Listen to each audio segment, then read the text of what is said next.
And we're live. Good evening, everyone. Welcome to Holy Crap, the Vlogcast. Vlogcast that comes from a skeptical point of view to answer some of the questions of why. This vlogcast started as a combination of spite and the Streisand effect because we wanted to be able to talk about stuff in a smart way. And they are so dumb. No, not really. I was just thinking about Mel Brooks, that's all. Part of this is to follow through with the old adage, sometimes the journey is more important than the destination. I'm your main host. I'm known as Shujin Tribble all over the place. You can find me under pretty much most social media under that name, as well as the occasional birthday notices. Yeah, we got birthday notices tonight. I'll tell you all about them in a couple of seconds. And for those of you that are keeping score, yes, this is the 10th anniversary of my 39th birthday. Shut up, leave me alone. That's okay. International Dateline. I'm allowed to do that. Jason Camo won my best internet friend today because he guessed my age correctly. 24. 24. You know what? I can't say shit. I am not touching that one at all. Nope, not at all. I value that which hangs between my legs. And besides the fact that you said that you were planning to be coming west here for that convention, yeah, the potential for bodily harm has increased. Yes, it has. Good point. Let me go ahead and make sure that everybody knows who we're talking to tonight. Top left-hand corner of the bingo card as usual. Good evening, Dalan. Good evening. Nice that you're all together so far. We'll see how that stays in the next weeks and months to come, eh? The crazy glue be holding, Captain, for now. Fair enough. Just north of across the water from me. Good morning, Heretic Woman. Good morning. Out to the bottom and left a little bit, out in the Midwest of the U.S. Good evening, Brigid. Good evening. And south of me, where it is still freaking cool over there in Pittsburgh. Good morning, Joey. Morning. So we're missing a couple people, as you can tell. Such as life, you know, nothing unusual. Don't know where UnrenownedTech is. And Tech, if you're paying attention to this all, I'm really worried. So, you know, little something. Send up a smoke signal, a flare gun. You know what? Where you're living right now, probably a flare gun isn't such a good idea. Come to think of it, the way things are going. And Joseph, well, Joseph is probably sleeping through my birthday. You know what? Screw you too, man. Screw you too. As a reminder, yes, birthdays. So, Heretic Woman, happy birthday to you. Thank you. Dalan, of course, happy birthday to you, although it's past. Yeah. And yes, as of the recording of tonight's show, it is my birthday.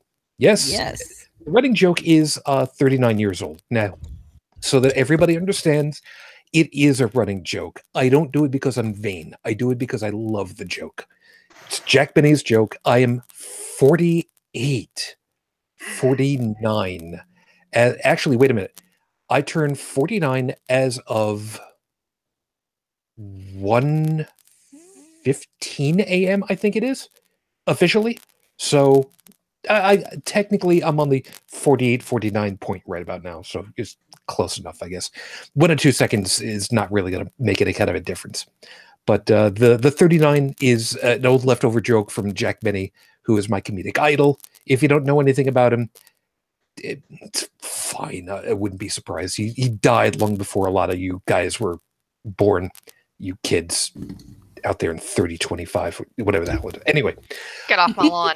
Exactly. Oh man. That's going to be so much fun. So for my birthday, I decided that I was going to drink from my hometowns because I was born in Brooklyn. No, not Brookline, Brooklyn, New York, as in Kings County. Yes, Brooklyn is actually known as Kings County because there's Queens County and there's Kings County. That's Brooklyn. So I decided I was going to go with the Brooklyn Pilsner tonight. And just to show off that there's no hard feelings to the Mets fans out there, I have had this bowl that looks like it's a baseball helmet since I was a kid. This was an ice cream bowl. long time ago in the 70s, and I've kept it ever since. You want to know how long ago this is? There is nothing on here that says if it's recyclable. There's nothing on here that has a year printed on it, so I don't even remember anymore.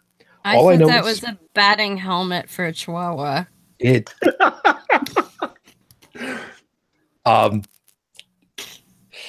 actually might fit one of those bobblehead dolls. It could. Actually, I was just thinking that Chihuahuas should be punted. Personally, that's just me. I'm thinking croquet, perhaps, for those of you that are a little more upper crust. The staff and management of Quest does not advocate any kind of cruelty towards animals. Yeah, it's perfectly fine. Besides, I love Chihuahuas. Chihuahuas are fine. I mean, they're yappy. They're rats. Seriously, they're rats. I've got nothing against the breed in particular. I take them like I take everything on a case-by-case basis. And unfortunately, the only one Chihuahua that I ever really knew liked me a little bit too much. See, liked your leg a lot. Was that the issue? Pretty much. That's great. And it's not just dogs that he... What? I was going to say neutering would fix that, but Wasn't my dog, was not my choice. Yeah, that's actually a really good pun right there too, all along this everything. So it's not just dogs that he takes by the case, it's also his beer. Speaking of which, let's actually open this correctly this time. That's better. Anything smaller than a football is not a dog. See, but that's why I like Chihuahuas, because they're kind of cat-like. Anything that I can drop kick over my neighbor's back fence is not a dog. There's a good point for that. Okay, so for those of you that have been keeping track of all this, this is 5 out of 6 beers, and the running tally so far has been it's beer, and that goes for all of them so far. It's beer. I already just took a sniff off of it, not off of the cap. I'm not that erudite. Out of the bottle itself, because and I'm gonna warn everybody at this point. If it goes by what it smells like, yeah, it's beer. We shall see. However, for honestly, those of you, Shujin, I think the only kind of beer for you that's actually going to make your taste buds say something other than it's beer is something called a shandy, which is a beer with a very heavy fruit juice additive. They're not bad. Ice cold, they're great on a summer's day, although I haven't found one in a very long time.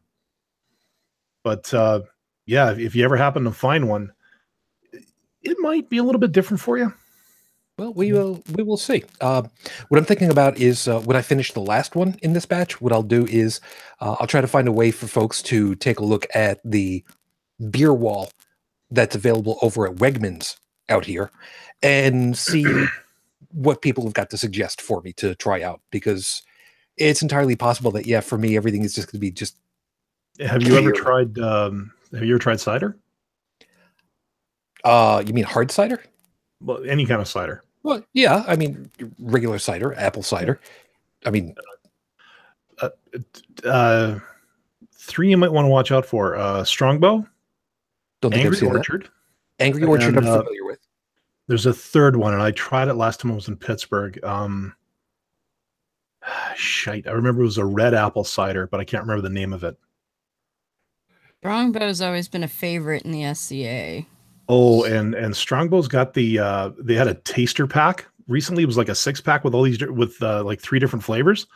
And they did one. It was like I think it was like a blueberry cider or something like that. Something dark, and I fell in love. I'm not normally one for like the sweet tart drinks like that, but that one there, Monte Bene. Actually cool. The folks that are, by the way, those of you that are watching live right now, thank you. Yes, please take advantage of the live chat feature. And I do see a bunch of over there, which I see Stephanie, Devin, Trippin, Jesus, man. Come, man. Felis, hi. Cameron, hey. And that's that for everybody over there at the moment. Thank you. Yeah, they probably saw my eyes bug out because Dalan, you surprised the hell out of me just now. You actually legit cursed. That was actually really impressive to hear. Okay, the one I'm talking about, it's called Reds. REDDS Apple Ale. Okay. Find it, drink it, and enjoy. All right. You're Well, welcome. we'll see. We'll see what happens in the shows to come. Oh, and just so everybody knows, no, I'm not being sponsored. The show's not being sponsored by them. I'm going strictly off of what my taste buds told me the last time I quaffed that stuff. No, and that's fair enough. I mean, I've basically put a thing out there on many occasions that said, look, I've not found a beer that I like, but I'm willing to try. So far, it's everything I've tried is just beer. I hate beer, but we're going to Nashville in 2 weeks, and Mr. Zach is positive that he can find me a beer I will like. Well, so we're gonna see. He says I will like Belgian beer. Actually, I'll go. You know what? Oh damn it! I can't remember the name of it. But it's a blend called a Dunkel. The pious monk Dunkel. As a matter, it's in the same family. And of course, what Joey's referring to is a drink that he and I had. Had a few of at the church brewery in Pittsburgh last time I was out there. Good times. But no, I know the one you're talking about, Heretic Woman. But again, I just shoot. I have gotten absolutely loaded on that particular beer too. More than once. I like sweet mead. So he's pretty sure what Zach says based on our conversation is he thinks that it's the hops I don't like. So he knows of some Belgian beers that either don't use hops or are really low on hops. I don't know. I don't know anything about how beer Erdinger. That's the name of it. Okay. And the Strongbow, it's called the dark fruit cider. That's the one that I was trying to talk about. And I don't normally get this crazy over alcoholic beverages. That one there, I would buy a flat of. Oh, and sorry, the Canadian translation, a flat is 24 cans. Fair enough. All right. So, So the 2 would be bottles, but flat. Okay. While we've got everything going on, if you guys want to go ahead and mute yourselves during the openings and type up the various items and put it into our group chat so that we can confer all these things these items later. This way we don't lose out on it, because if there's one thing I've learned, tell me something during the middle of the show, I ain't gonna remember. That's why I jot everything down every opportunity I can. Seriously, that's really the only reason why I keep doing it, because brain thing not so good sometimes. Did you know that I'm basically a brain inside of a skeleton? It's weird, man. Whatever. There's a thing with that. That's another time. Anyway, let me get everything rolling. Oh, that's why. Sorry. I have my timer set for stopwatch on the screen at the moment because I was checking through a script that I'm working on. That's a thing for another day, for another thing. So let me go ahead and get everything rolling over here. So with 5 minutes on the clock, your 5-minute freestyle starts right now. Younger voters. Yeah. I'm intentionally dragging my feet. There's a reason. We've had a lot of stuff been going on the last couple of weeks, and younger voters are a big part of that right now.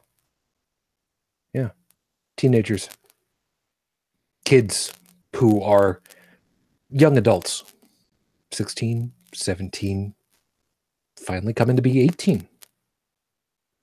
It's a couple of them who are actually looking to become mayors, maybe even governors, because the areas don't have any age requirements. And, well, once one group out there in the Midwest got 3, 4, I believe it was 5 teenagers, 16, 17, 18, running to be these high elected positions. That's when the incumbent legislature finally said, oh, Damn,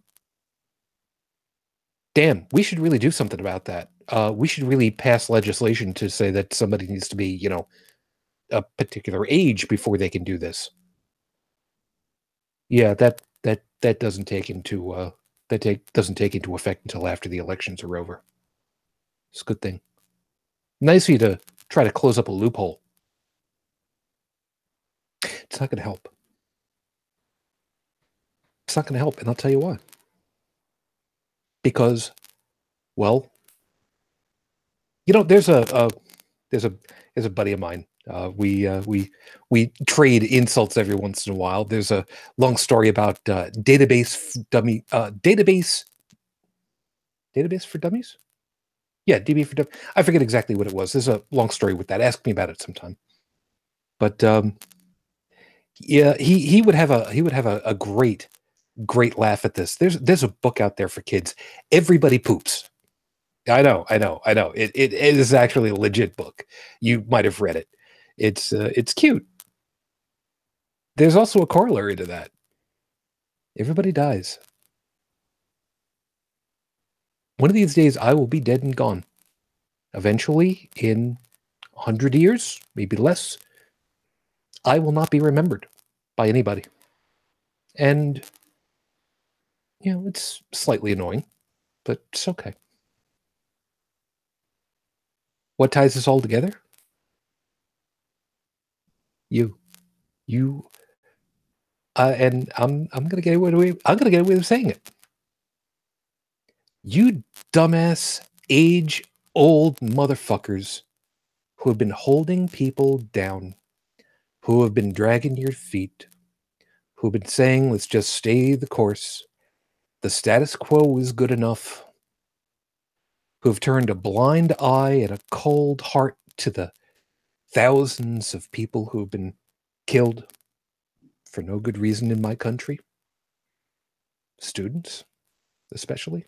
First graders. Pretty soon you're going to be out of office. Or dead. Or both. Doesn't matter. And you know what's going to happen? The people that you've been pissing on all this time. The ones that have finally said, enough is enough. The kids. The ones who have been inspired. The ones who saw Elon Musk say, let's launch this thing. Yeah, we could put any old payload up there, but let's put a car. Let's put a car, and let's put a spacesuit in there. And let's put a reference to The Hitchhiker's Guide to the Galaxy in there. And let's make people wonder where the hell it is and look up to the sky and imagine going to the stars and dreaming again. They're the ones that are going to take over your place. And you know what? They're younger than you. And they have a memory of every dark day you turned your shoulder on them. And all I can say to each and every one of you, kids though you might be in relative age, but mature beyond your years, I salute you. I envy you. And I wish you something I don't for very many. Godspeed. It's episode 202 on the docket, Your Honor. Question everything. No, I'm not going to get the DMCA hit because I'm going to sing it, because really nobody needs to hear that right now. We like to label ourselves as skeptics. We like to think that we try to think things through, to understand. And that's the whole reason for this show. We've said it on many an occasion. The meta of why is a question even important to be asking? Never mind what the question actually is. Well, over the last couple of weeks, there have been a lot of things that have been yelled about and screamed about, especially as we mentioned off the air just before we went live, that, you know, the flavor of the month is especially gun control here in the United States. Is what it is.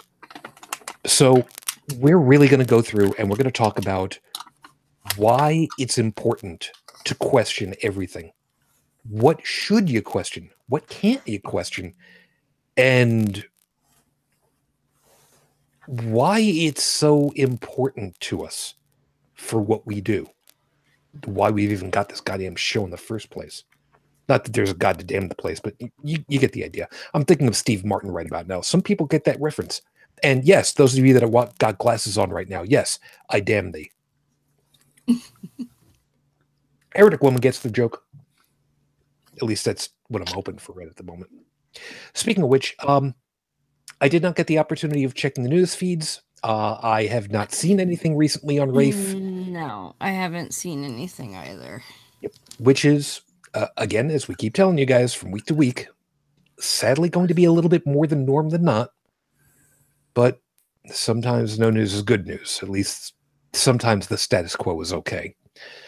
However, as of the recording of tonight's show, this is now 5 years, 8 months, 17 days since Rafe Badawi was unjustly incarcerated for thought crime. Our thoughts and our hopes are still with you and your family. We're still hoping for you, man. So I'm going to be checking over the live chat momentarily to see what you guys have been talking about, because I did see that, you know, in the corner of my eye that some stuff has been going on. But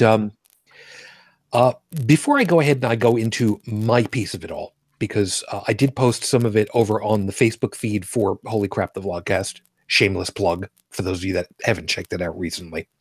Dalan had brought up a piece about it all that that was going to be part of it all anyway, which is it's not just about the ideological positions that people have got on gun control currently. And if you want to go ahead and just kind of feed that out there, because that really is the overarching about the whole damn thing right now. Yeah, I've tried not to step too much into that particular circle on this show because, well, largely because I always think back to when we had what's his name on from Ask an Atheist, when he asked how many voices, and the answer, of course, we came up with was not enough. Every one of them. Yeah, and a lot of those voices lately these days have, if not been silenced, have definitely gone to chase after another shiny, if you will. And I actually just finished reading an article from Vice, which I know I shouldn't because, yeah, y'all know why. But the reason it pinged on my radar is because a friend of mine was the one that referenced it and basically had nothing good to say about the writer of said article. But what it brings to mind, without putting too fine a point on it, is there are a lot of ideologies out there that smack of religion. And it seems to me these days that the only difference between them and mainstream religion is that the word God is not used in them. But the sticking to your guns and shouting down any naysayers to said ideology, the pattern remains. Except these days, instead of being labeled a sinner, which is about the only thing a religious person can do to you, you know, you're a sinner, you're going to hell.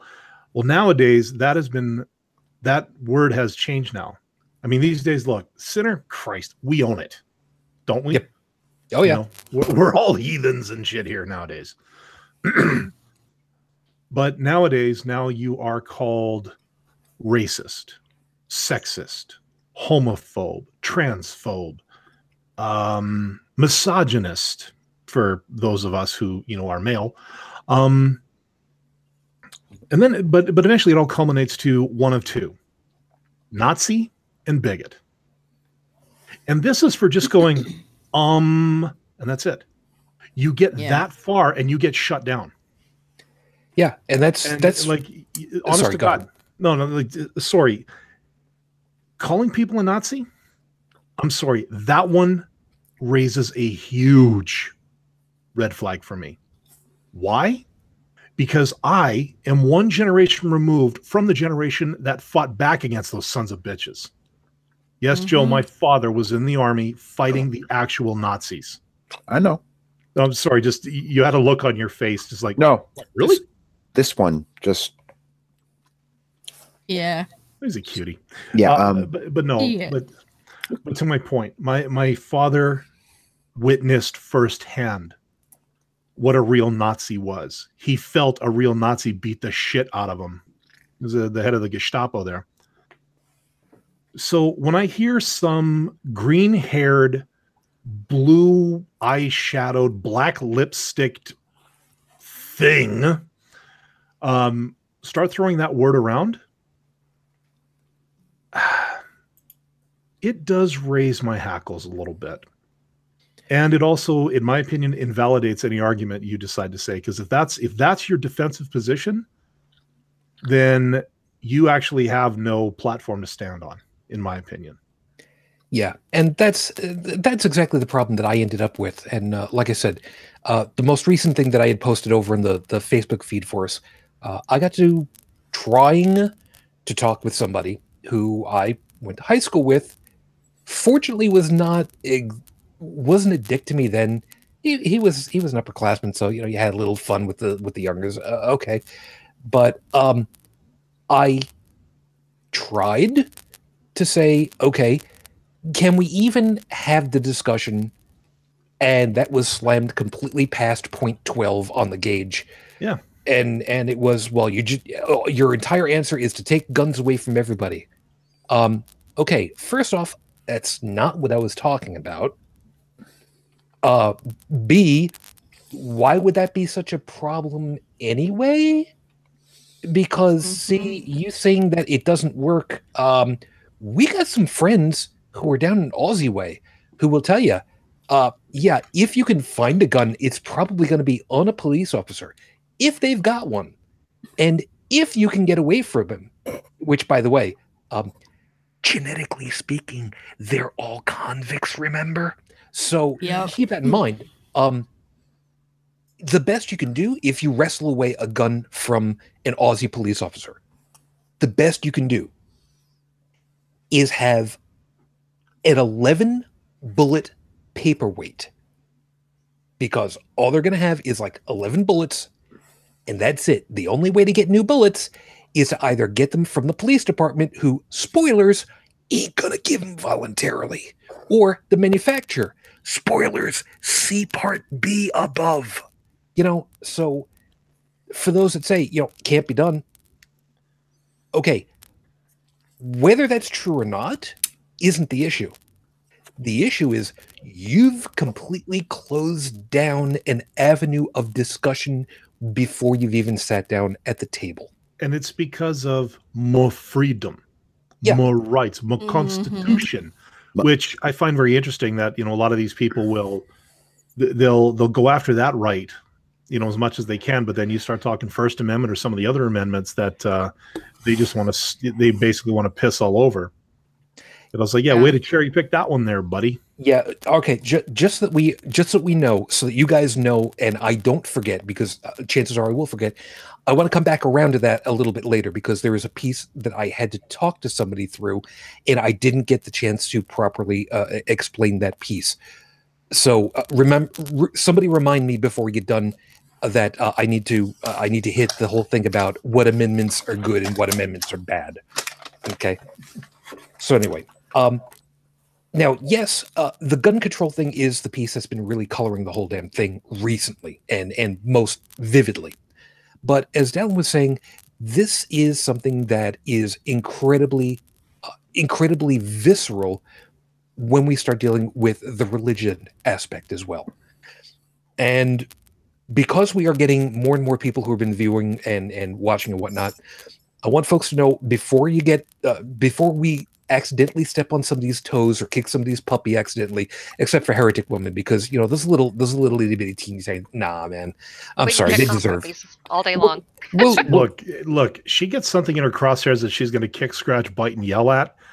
I'm stepping out of the way and grabbing my popcorn, because this gonna be good. Okay.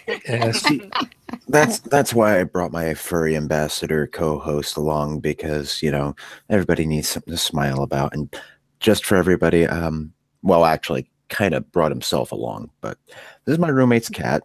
Yeah. This is Joey, not to be confused with Joey. He was named Joey long before I entered the picture. Okay, you just answered my question about that, because I was thinking, just knowing your roommate, in so much as I do, Nothing to do with me. Okay, yeah, I just thought there might have been some spite there. He is blind, or at least like mostly blind. Doesn't really care because he thinks he's a dog. Aww. Hence why he licks me. Well, I like he sits there with his little tongue hanging out. Remind me to send you the video of the barking cat. He does the whole. Yep. Yep. I find that so adorable. He's beautiful. But Siamese. Yeah, he's Siamese. Yeah. If you please. Yes.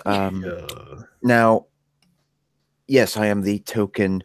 I like my guns. I like my rights. I like my freedom. Individual here. But even I have to admit when there's something terribly, terribly wrong. Isn't that right? Oh, as long as you're getting jerky, you don't care. Well, Joe, maybe you can answer this question for me, because I saw this shortly after. I mean, because as soon as one of these things happens, of course, first the NRA steps up. You know, the whole my cold dead hands. Then the gun nuts step up. And I don't mean people like you. I mean people who they love their guns, but they have absolutely no concept of what it is they're holding in their hands. Yeah. Well, there was a meme. There was something that came on Facebook. It showed the AR-15 and its specifications, what it fired, its rate of fire, the size of its magazine, and everything else. And then underneath it, it showed another rifle. I can't remember the name of it, but the specs were identical. But the difference between the two of them, one looked like something out of G.I. Joe, and the other one looked like something you'd go hunting moose with. And I say moose because I'm Canadian. Screw you. Well, also considering I would expect that with a moose, you're going to need some extra bullets. Well, no. If you're a good enough moose hunter. Well, yes. With what you're comparing, it sounds an awful lot like one that is often tossed out there, which is called the Ruger 1022. It is a magazine-fed 22 caliber long rifle that uses very, very much a cylindrical magazine, but it's spring-loaded and it loads up. But under many state laws, as far as regarding assault weapons, it's considered an assault weapon. You use it for killing squirrels. Yeah. But the thing is, these bans, this witch hunt after going after the AR-15, okay, fine. But there's another gun out there that does exactly the same thing, but it looks like a hunting rifle, not like an assault rifle. Mm-hmm. So, again, this is a witch hunt. Well, yeah, and, you know, there's also the whole idea of any semi-automatic firearm can be effectively turned into a fully automatic firearm with a modification of like 1 or 2 parts, or adding a bump stock or anything of that matter. Yeah. I knew a guy who did that to one of his. He had a 22, and he was able to do something to the trigger that when he pulled it, it would spray it. Standing aside from the individuals who perpetrate these crimes, I don't want to in any way belittle the plight of the victims or the individuals whose mental health led them to this, you know, but I do want to step aside from it and look at the groups and individuals who are speaking out as far as guns are concerned. And this is as a gun owner myself, you have the reasonable gun owner, the responsible gun owner, but then you also have the person. Look, a gun is a tool. It's a tool for one specific purpose, and it's a terrible purpose, and it does terrible things, but it is in the end a tool that acts as a extension of the wielder's abilities. There are those who like guns. For example, myself. I like guns. I love guns. I respect guns. I respect what they do. But then there are those who love their guns more than they love their fellow man.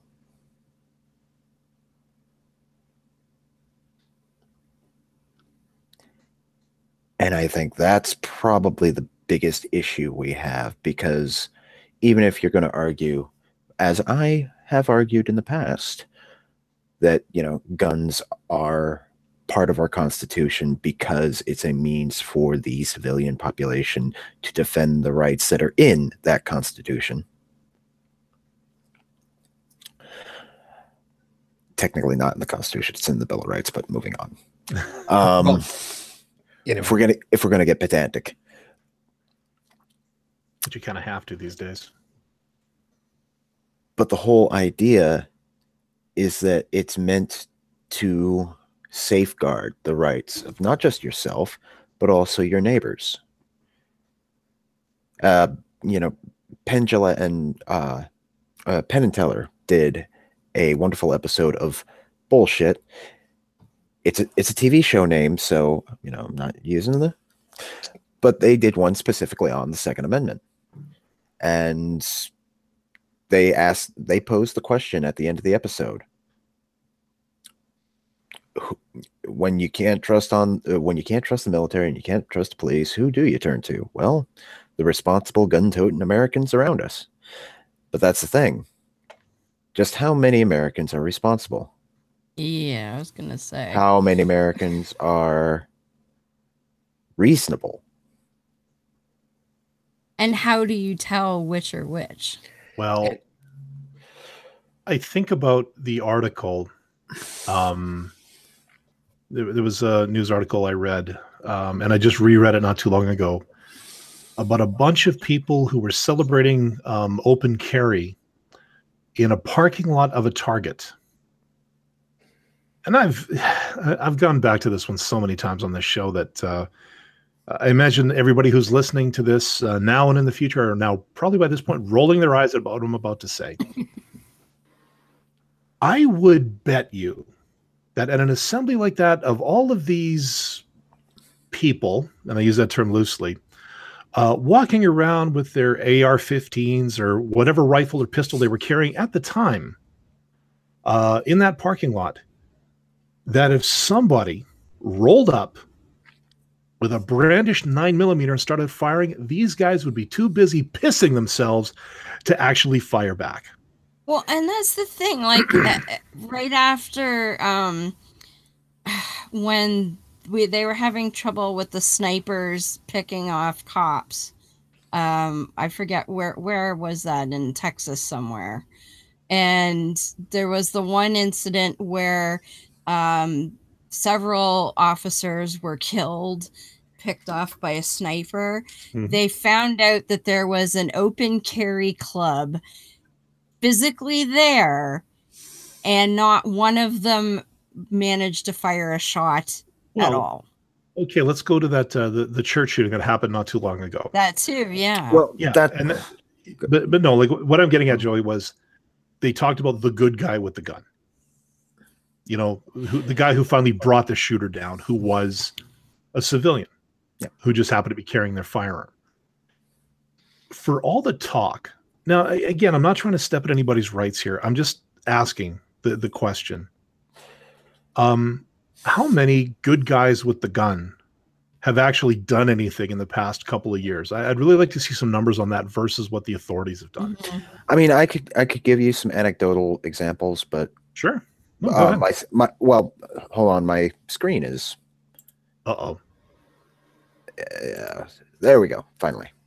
I'm not going to specifically go into them because I'd have to look them up first, just to make sure that I got all the names and information correct. But you're right; it is a rare occurrence. There was a situation with a sniper, and I want to say it's in Texas, but I could be wrong. There was a situation where a gentleman had his shotgun and he was there. He offered assistance to the police to go after a gentleman who was on a campus from a high vantage point, firing at students and police. And they pretty much deputized him on the spot, and he went up with them and helped bring the guy down.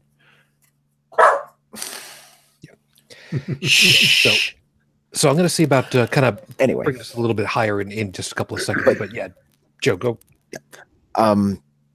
My point, but the thing that I am really, really sick of, and I'm not accusing this of every gun owner, and I'm not accusing those who exercise their right to open carry. I've seen many of those who do so peaceably, have had the cops called on them, and the officer responds and is calmly talking with everybody. Everything's fine. But a lot of people don't look at guns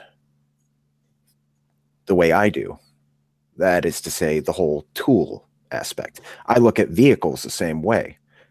I have a ratty truck and a ratty van, and neither one of them are pretty, but they get me where I'm going, and that's the whole point. For those of you that we have another guest. We have another guest on the air tonight. Yeah, Comrade Leica is going to go back into orbit if she don't quit. Also, my roommate's dog and my roommate's cat. But my point being is that they don't see a gun as just a tool, much like many Americans see cars and have seen them for decades.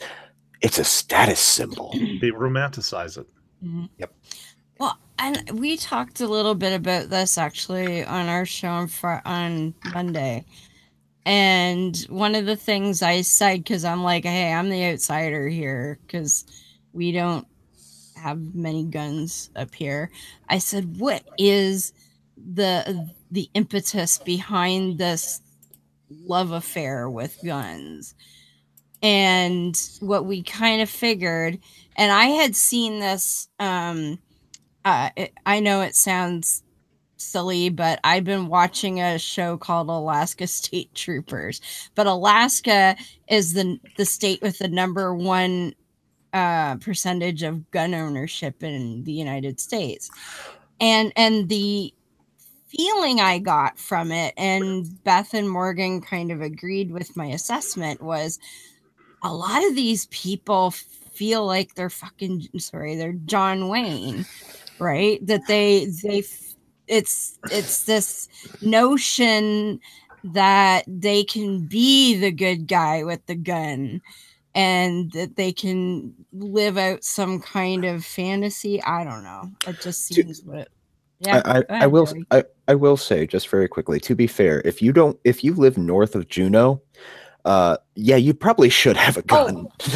I am not saying that it's a frivolous thing in Alaska, because having watched the show a few times now, you need to be able to protect yourself from bears and moose. Alaska is one of those few places where you can very easily warrant somebody, gun ownership, but also Alaskans don't carry their guns around, as a status symbol, because you don't need a gun to prove you're a badass if you live in Alaska. Why? Because you live in Alaska. Same kind of thing. Churchill, Manitoba. Yeah. Yep. This is the place that puts 6-inch nails on their outer doors to make them look like one half of an Iron Maiden, because of a slight conflict of real estate with the polar bears. Mm-hmm. That'll do that. Yeah. But I do see that mentality in other areas. That sort of idea that if I have the biggest and the baddest gun, I can feel like, a John Wayne sort of character. Okay. Yeah. Don't lead the bit here, because you're leaning really heavily into the area that I wanted to get to. Brigid, was there anything that you wanted to tag on at this point? Because I'm basically going to kind of lift us up above where we are at the moment to kind of get a better overview. Nope, they're doing fine. Okay, so now we've gone ahead and we've kind of tackled through, like I said, the color of the month that's been doing all this. And here's why I say that I'm gonna kind of lift us a little bit higher to take a look at a broader range of this whole thing. What's been described about having the biggest and baddest status symbol is not just related to the gun thing, but as Dalan had mentioned earlier, it also happens with the religion thing. And we've seen that on time and time again. Heretic Woman, you've got that great thing about that holy book. What? I'm sure that there's a name for it and everything that you could just drop in. Full Quranic, you mean? Yeah, there's. I'm trying to get you. Yeah, there's the official name of the book, and then there's what we'd really like to call the book, but we all don't want to die. Oh, come on. I call it all kinds of stuff. Nobody bothers me. Well, and you do that voodoo that you do so well. And I'm trying to give you the opportunity for a shameless plug at the same time, I was doing it. Yeah, it's full chronic, man. Yeah. But the thing of it is, it's not just any one particular ideological position. Like I said, as far as religion is concerned, we've seen this with I gotta kind of backtrack just a little bit. I was gonna say with all of the Abrahamics, but that's not exactly true. 2 of the 3 Abrahamic religions, well, forgive me, are absolute assholes about it. Yep. The Jews tend not to be as a generality, and we know what we and hold on. We know how much generalities are accurate all the time, except for that 60% of the time where it's not. But they typically are not door to door knocking on folks and saying, "Hey, could we come in there, find your kid and suck on his penis after we've gotten some scissors at it?" Holy shit, that's morbid. Wow. Door to door moils. Yeesh. Oh God, where's Mel Brooks when you need him? He's probably hanging out with Sotomayor, making sure that they both stay, nice and healthy. He should actually be working on Spaceballs too. God damn it! Yeah, that's a whole. So much for more money. Yes, but I mean, even with everybody who is crossing their legs and going, did he really say? Yes, I actually really said that, and there's a point to it. The over the top idea of it. You don't have the folks from the Jewish religion, the Jewish faith, doing this. Period. End of story. Yes, I know. I'm going like way over the edge, and it's kind of for a reason, as opposed to the absolute opposite end of the spectrum, where you don't have atheists knocking on your door and giving you,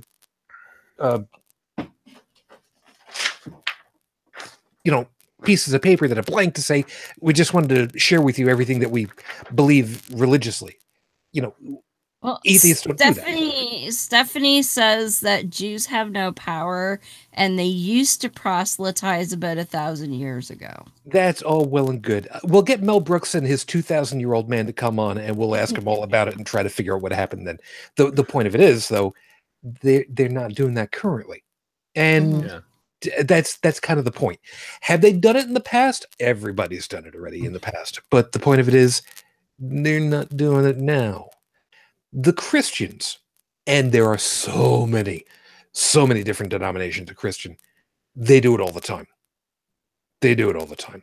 And I really, just so you guys know, I really hate it when you make the little kids come up to the door and you sit in the driveway and you tell them, go ahead, tell them what I told you, just so that I can go,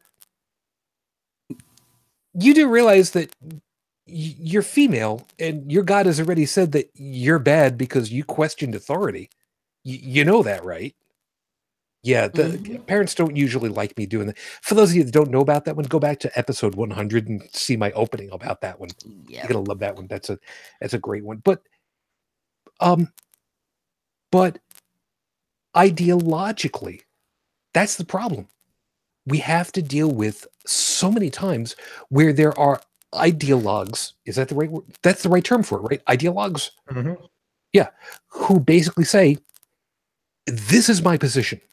This is the hill I will die on, even though this hill is the size of a pinhead, and I'm the only one on it. Maybe. And well, it started as a mountain, but then people started carving away at it to the point where it's now, a little bit less than a molehill. But they still stand atop it with their flag, chest out, saying, "This is the hill I die on." Even though these days it's like, dude, you've really kind of wasted your life here. Yeah. Heretic Woman, you obviously are going to know a hell lot more about this one than we do. As far as Quran is concerned, if you are, we've heard stories of kids that have been drilled into memorizing the Quran in a language they do not themselves understand. Yes. And are told this is what it means, but you don't have to know exactly what's being said because we're going to tell you what it means. You just have to memorize these sounds and these phonemes and whatnot. That's correct. And then there are these kids that end up, this is a really bad way of putting it, but grow up, I should say, attached to these things that they've been specifically drilled with. And they will literally fight and die for an idea that they themselves don't have any clue other than they were taught. The amount of Muslims that I come across that do not understand what is in their holy book and what their religion is about is astounding. And now Christians are really bad for that too, obviously. But I think it's on a slightly different level in Islam because there is the rote memorization, and actually Muslims who speak Arabic are far in the minority. The largest Muslim majority country is actually Malaysia. So there are very few people there would speak Arabic there. And what I'm also finding is, especially when you engage Muslims in sort of a debate style discourse, is they seem to be taught sort of rote responses to things. It's like a Christian will have studied like apologetics off, like if they're going to engage you in a debate style discussion, chances are they know some apologetics and they've been taught sort of basic rebuttals in a dynamic way. But Muslims, from my experience, it's like they're told, okay, you need to listen for these keywords. And if you hear this word, here's the website where you go and copy pasta this from. Because one of the things that I debate more frequently is a Quran verse that condones child sex in marriage, child brides and that. And people don't often debate that. They're used to being verbally beaten up over Aisha, the child bride of Muhammad. So when I put forth the Quran verse that says, and I say this verse condones sex with child brides, they see sex, child, bride, and they start copy pasting apologetics for Aisha. And it's like, no, I never mentioned, I don't, she has nothing to do with what I'm saying here. So it's really like they're trained to look for keywords, and then they have a library of copy pasta that goes with X keyword, and they don't even know what you're saying. Wow. Oh yeah, like even the ones that understand English well, they don't know how to process what you're saying. They don't know the concepts. They don't. And if you say something, like if I say, no, I'm not talking about Aisha, they don't know what to say. They really don't. If I could, to use part of the vernacular that's been going around, which of course a term that we just love to hear, it's as if they hear a specific term or specific phrase, and it is, I don't want to say literally, but it is figuratively a trigger to go to a specific reaction. It's almost like instead of rational thought or trying to truly defend your position, it's really just more heuristic analysis and reaction. It is because you're not supposed to actually think about these things yourself, right? Because doubt is evil. So if someone is presenting you with their doubt, you don't consider that.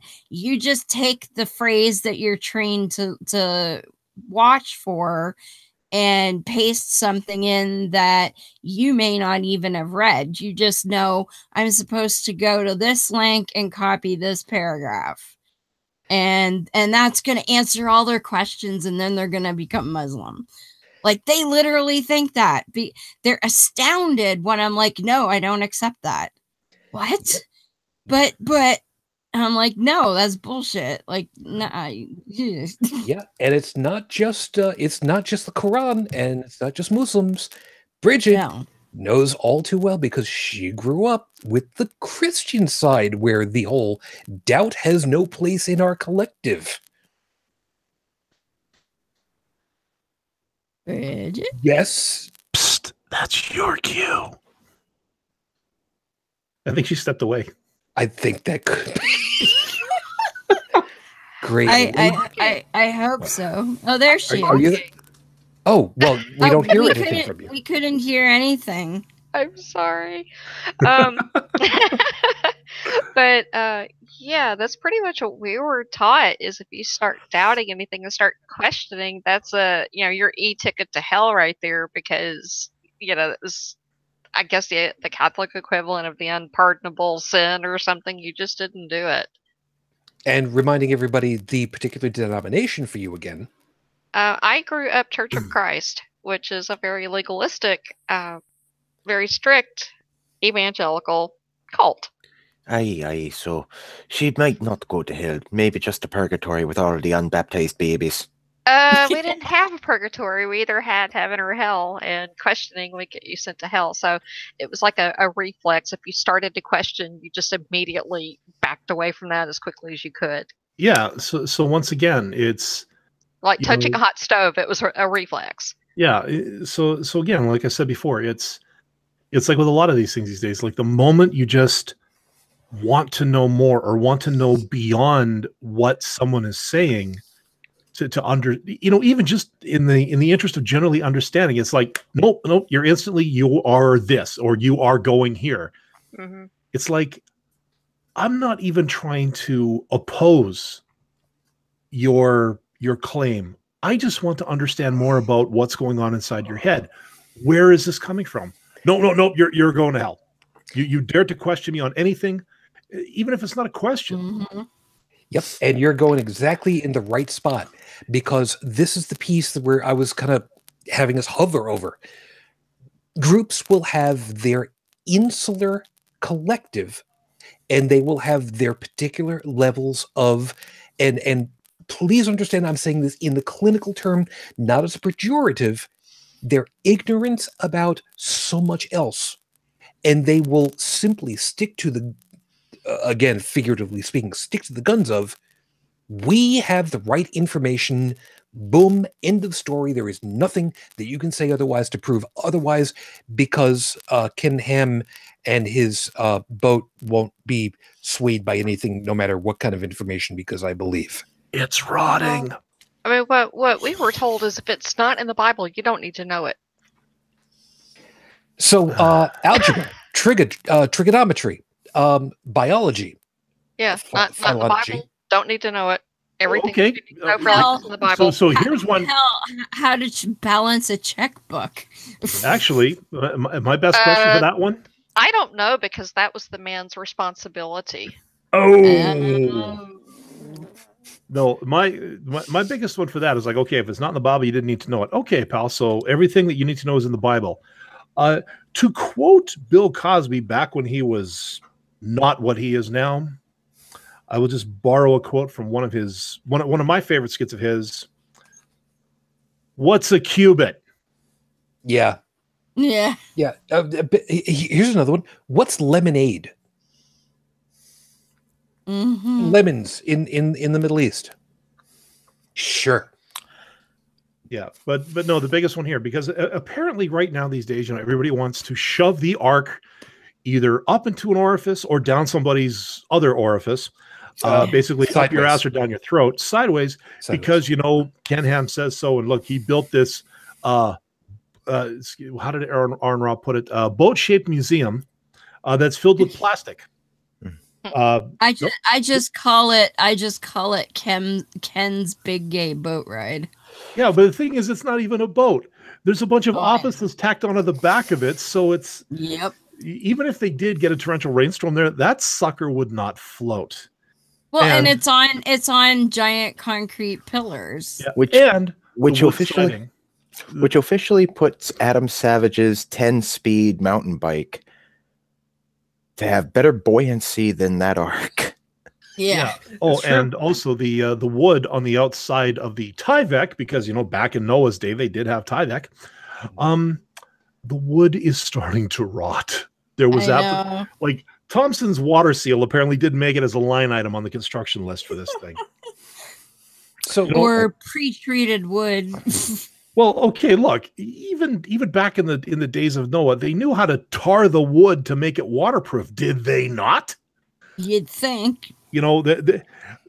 There was a little bit of nautical knowledge back then, and we created this the same way Noah did. No, you didn't.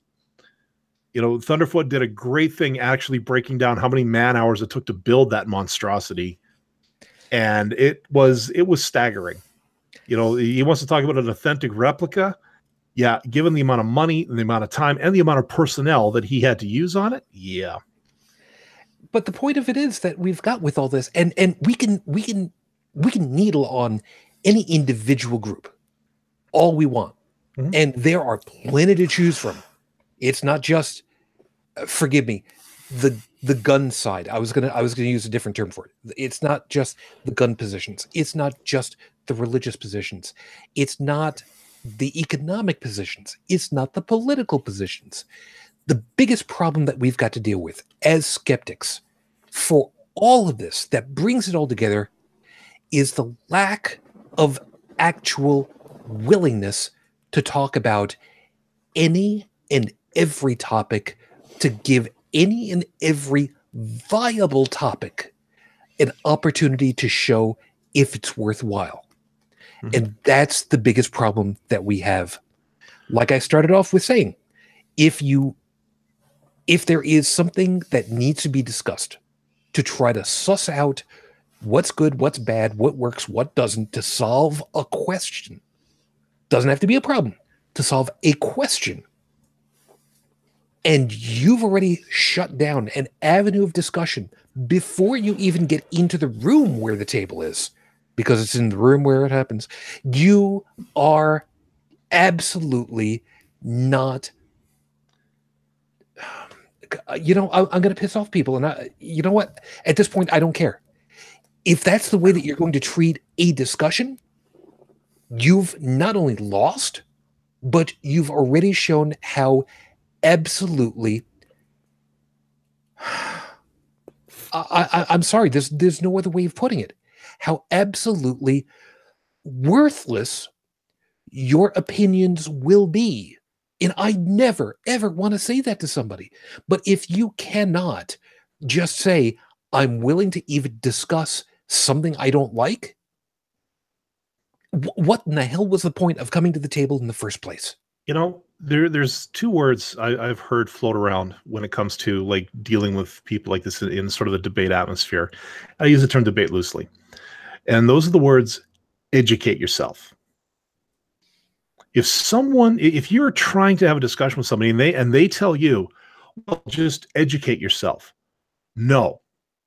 Because if you're telling me that I have to educate myself on your claim, then it is my belief, opinion, conclusion that your argument is weak, invalid, worthless, as you said, because I don't think you believe in it yourself, or I don't think you've done enough of your own research to actually justify what it is you're trying to say. And educate yourself allows you to insulate yourself inside of your own confirmation bias. So, yeah, if you see it on a Facebook post or whatever that you're trying to have a discussion with somebody and they say, educate yourself, that's when you turn around and you just say, no. Cite your sources. Show me where it came from. And then you explain to me how this works for you. You know, it was funny. I was on a Discord chat with another group, and somebody wanted to, they were going to do a video. I never caught who they were, but they wanted people to proofread their essay that they were talking about on invalid arguments. And this person brought a lot of things to light. He actually put two personalities together, one who makes a statement and then cites their source, and then explains how that source ties into what they're talking about. Might not necessarily be something that we all agree with, but they go full circle. They claim it, they back it up, and then they show how what they're citing works into what they're saying. Like, basically, it helps to interpret. This other person makes the claim, throws a link at you, and says, educate yourself. Yeah. Yep, I had to deal with that with somebody recently too, with a website, by the way, with a website that was hard-coded with information, with horizontal rule in the source code, with paragraph and end paragraph markers in the source code, with list item groupings in the source code, because I looked at the HTML and had a original copyright date of 1996. Nice. Why is that important? Because for those of us that remember what things like MySpace used to look like, what things like hard-coded web pages that we did ourselves, HTML for dummies looked like, and I use that, you know how craptacular most of these websites would be if somebody forgot to close their center tag. Okay, I'm going to call that one out. Yep. Because you can wrap a pile of shit in gold lame and it'll look nice, but it's still a pile of shit. Yep. Conversely, you could have a stack of gold coins sitting in a bowl of shit. It may look bad, but it's still worth something. So yes, while initial appearance may have something to do to lend maybe a little bit to his credibility, I would not dismiss a source solely on that. No, but my point was that I told this person that their information is so bogged down with so many other things that were otherwise mostly illegible. GIF graphics that were 435 by 321 in some cases, that were supposed to be graphs of like 120 years worth of time, and graphs of things like the gold standard and the dollar pricing and consumer power. You get the idea as to how crazy that was. And I found one of the pieces that I was looking for in particular, by the way. But yeah, we should not completely discount just because information looks bad, but we can certainly call out somebody and say, look, You want to send me over to a shitstorm? Okay. But you have to pull out the gold coins, or at the very least tell me where to stick the chopsticks, because I ain't touching it otherwise. No, and again, this does go back to the whole educate yourself thing. And to wrap it up, this person who would do that, the second you tried to, or the second you said, well, can you be a little more specific? Yep. Well, suddenly you've gone off their track.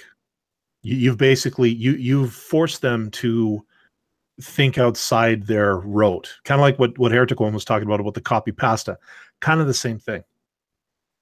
Where this person just completely fell apart, or would get loud, and just my source is right there, type of thing. So yeah, if you guys are ever in a discussion with somebody, professional tip, if they ever say anything like educate yourself, call them on it.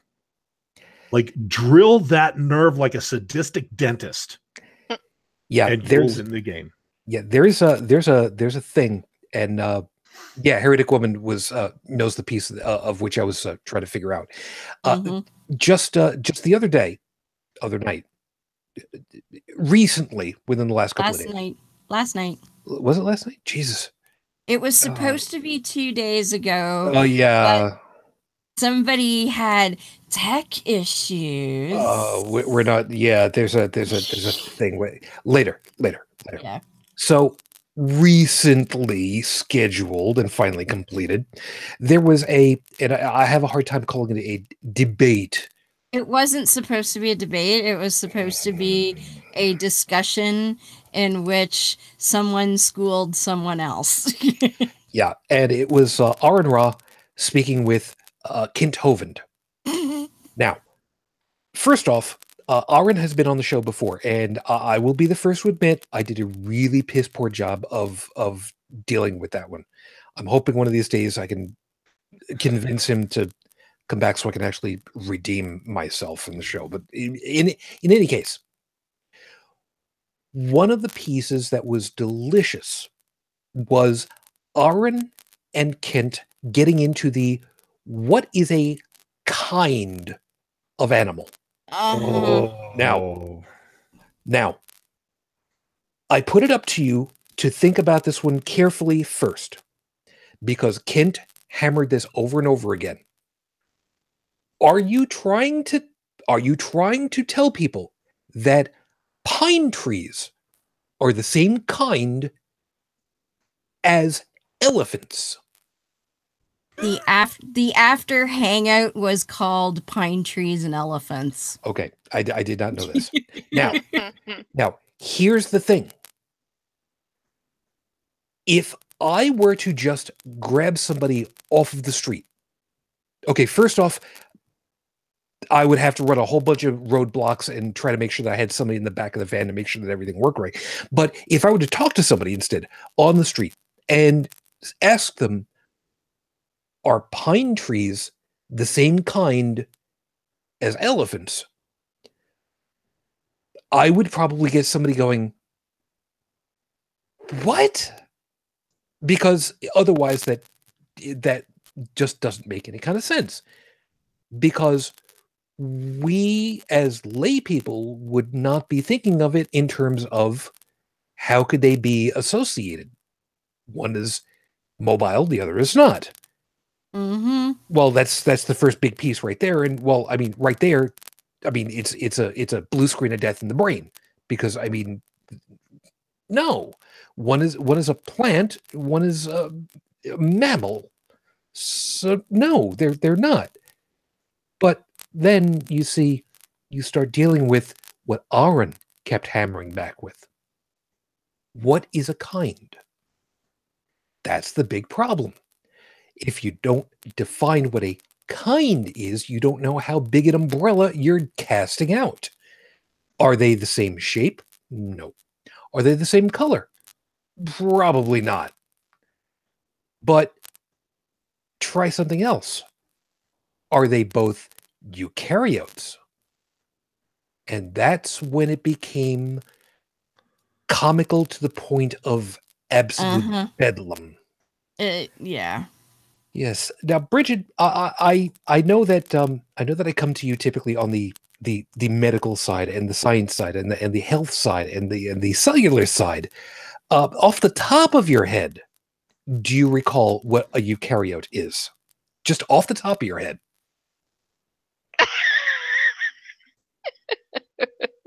Just no. Saying no is okay. Off the top of your head, do you know? Oh God, no. Okay. Now, the reason why I wanted to do this is not to show you off as being stupid or anything, not in the least. But the point of it is, you're the one of us who would have the most likely success of knowing what it is. I used to know. I have forgotten. Oh my God. No, The difference between a eukaryote and a prokaryote. Okay. For those of you that don't know, and that's the vast majority of us, because I didn't until I had to go look it up, a eukaryote is, and forgive me for using Wikipedia, it's an organism whose cells have a cell nucleus or other organelles. Yes, I pronounced that correctly. Yes. Enclosed within membranes. A plant is a eukaryote. Most multicelled organisms, and I say that because I have not seen every multicelled organism, is a eukaryote. If I am correct in my readings, the modern definition for eukaryote are those who have such structures in their cells, but also store their genetic material inside of the nucleus. There are those who do not. Particularly those. Do you mind? It was awesome. The amount of restraint in your voice at that moment. For those of you that are listening to the podcast right now, you have to please excuse Joey. He's arguing with his pussy over his shoulder right now. Yep. I could say something on that note. I'm not going to because I'm pretty sure my roommate would kill me. But it is creepy how little Miss Rocket Dog back there is, leering at me over the edge of her box fort that she currently has around her kennel. Well, just don't grab it, okay, Joey? Which of us are you speaking to? I think. Yeah, because moving on. Completely moving on, because I know right where you're going. And Brigid, you should be ashamed of yourself. You're not. But I'm not. You should be. That's right. But yeah, If I didn't wear alcohol, I'd be toasting you right now. basically because of the variation in different, monocellular organisms, they currently specify, much like we recently actually gave a definition to the word planet, they specify the genetic material as being the focus of, what makes a eukaryote, the location thereof. So, for those of you that are keeping track, that would mean that if you are saying are trees the same kind as elephants? Yeah. Yes. Under the definition of, is it a eukaryote? Yes. Do they both have spines? No. But that's not what you're asking. If it depends as to what you're asking. Now, you could get away with saying, are guns and elephants the same kind? They could both be gray. They could both be gray. That's quite correct. And in some cases, they could both fly really badly if they're launched hard enough. I'm looking at you, Warthog. They're both loud. Yeah. They both can make loud noises and really ruin your day if you touch them inappropriately. Yep. Yes. So and the point of the whole damn thing is, Kent Hovind was I just hope that I'm not going to get sued for this. He was a dick about it. I think I can get away with saying that. Yeah. Oh, Totally. totally. That's opinion. It was my esteemed opinion that he was an absolute dick about it. Yes. And I can get away with saying that because he believed he insisted over and over again. Smug is all shit, by the way. Yes. And that was one of the things that killed me. Smug is all shit. That he was absolutely right, and there was no possible way for him to be wrong. Yep. And you know what? Heretic Woman, as one of the other people here who has their own show many times over, how important is it to be absolutely 100% sure and unwilling to take on any information whatsoever that could question the validity of your absolute 101.3% certainty? Never. And Kent, that's his thing. Like, it doesn't matter what it wouldn't matter if Stephen Hawking, or if we could resurrect Einstein and put him in front of Kent Hovind. I mean, I know neither one of them are into evolutionary biology, but you get my drift. Or if Dawkins himself sat down with Kent Hovind and explained in painstaking, simplistic detail what it is that he wasn't understanding, he would sit there and wait. He would listen enough to wait for his opportunity to spew his same old bullshit. In fact, when he debated Bill Ludlow a few weeks ago, Bill mentioned that he knew exactly what slides to make because Kent has been using the same exact slide deck for over 20 years. Gee, where have we heard this situation before? Matt Dillahunty versus Saitin Bruggencate. Yeah. You know, the point where Matt was able to create his first rebuttal statement in his hotel room the night before because he knew exactly what Saitin was going to say. Because these idiots haven't come up with a new argument in what now? Ever. Yeah. Again, I refer back to Why People Laugh at Creationists, Thunderfoot series. Mm-hmm. There's a huge string of episodes there where he goes after Kent. Yeah. And I'd be willing to bet that everything Kent said there, Aron and Rob probably debated the exact same points. Yeah. By the way, just so folks know, forgive me if you're hearing the clacking on my keyboard. Sorry, I'm making notes for myself to link in the Why People Laugh at Creationists web series. I'm going to see about linking that in. I will link in the Dillahunty Saitin Bruggencate fiasco. Yeah. No, you can't exactly call it a debate. And show would be more like it. I will warn people who have who know nothing about this. I will warn you, please don't watch it. Seriously, I'm going to tell you, you will thank us later because your curiosity is going to go ahead and say, well, okay, I'll start it, but I'll fast forward to this. Seriously, really don't. What you should do is go to Matt Dillahunty's channel where he, in several videos, discusses parts of the debate from his perspective and talks about things that he maybe could have done better and things like that. I can't. I really can't. For honesty's sake. No, for honesty's sake. Because if I just go ahead and I do that, it's from Matt's perspective specifically alone. Okay. I want to specifically link to the discussion itself. Those of you that want to go ahead and look it over, first off, you're going to need a lot more alcohol than what I got right here in order to follow a lot of it. But I watched it live. I live tweeted with no illusions a couple of times about it. It was monstrously painful. Seriously.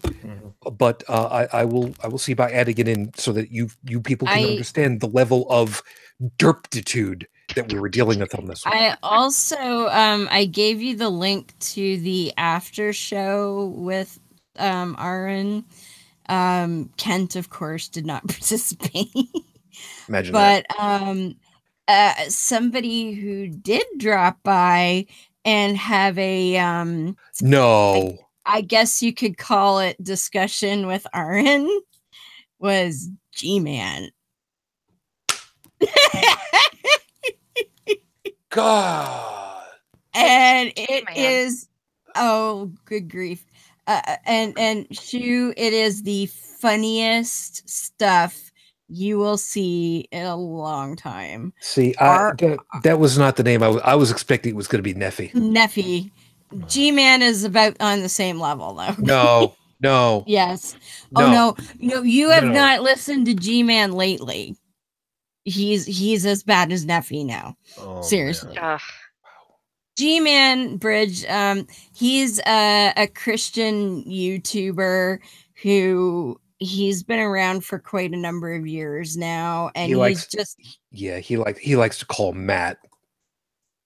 Wait a second. He's not allowed to be on Atheist Boston anymore, is he? Oh no. He likes to go on the Atheist Experience, and Dillahunty won't let him on anymore. Like he would call in. He's just ridiculous. He's absolutely ridiculous. So, for instance, I'll give you a little sneak peek.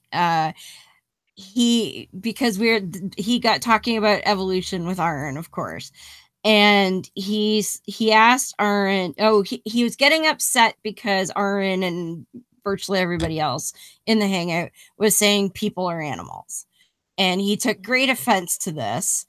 And he said, "Okay, so if we're all animals," and he picked up his cat, who is the most adorable kitty, I must say. And sort of put his cat in front of the camera and said, if we're all animals and I'm an animal and my cat's an animal, then isn't it unethical slavery for me to own this cat? And therefore you must condone slavery. What? Well, no. If you listen to PETA, that argument would actually fly. Right. And Aron said on a purely on a technical level, yes, we're all animals. And he said he looks at it from the level of intelligence. And he even said that's why I'm very torn about my love of bacon, because pigs are very intelligent animals, and he's kind of conflicted about that. But then G-Man went off on this tangent again that if you think we're all animals, and because we own some animals, then you must condone slavery. Begging the Colonel's pardon. Did you or did you not say that G-Man lifted up his own cute little cat? Yes. In order to say, well, if that's the case, then this is slavery. Yes. But you see, he doesn't consider himself an animal. It's okay for him to own an animal. The cat. That's right. Yeah, he thinks himself some kind of divine being or some. That's right. Well, he's made in the image of God, and therefore he's extra super, totally special. Yeah. Okay. Given my recent interactions with the Canadian medical community at large, I can only say this: if I was indeed made in God's image, God is an extremely broken individual. Yeah. Yeah. This coming from the guy who's currently wearing glasses, by the way. Yeah. Well, oh yeah, and I'm sorry, I can't say anything. I got my own glasses. Actually, I've got Brigid's glasses, and I'm wearing contacts. So there you go. How did you get Brigid's glasses? Yeah, it's a long and sordid story. It has everything to do with sleeping in the same room once upon a time ago. Oh my! It's true. Well, I would like also to point out that G-Man got really mad when people told him that his parents were animals. Ooh. Oh. Oh, what was that I said before about drilling that nerve like a sadistic dentist? All I can say if he could see the footage from the back of that Chevy, I think he'd agree. Probably. Especially if they were squealing like pigs when it happened. See, it all comes back around to and if pigs are really that, oh, you know what? No, I've already made that argument once before. I don't remember what episode it was on. I don't care right now. I'll another time. So the link that I put in the side chat there, Shu, is the after show with said G-Man interaction. Okay. G-Man doesn't come in until about halfway through, but still, it was epic. That's just wonderful. And Aron said that he hadn't had that much fun in a long time. Yeah, it's. I got to give like total amounts of respect to people who can put up with those kind of people and actually engage them in some kind of conversation or debate. To me, honestly, a lot of that is so cringy to me that I honestly I can't watch it in its entirety. As a matter of fact, the only two debates I've ever watched like beginning to end fully were Ham versus Nye and Dillahunty versus Bruggencate. Yeah.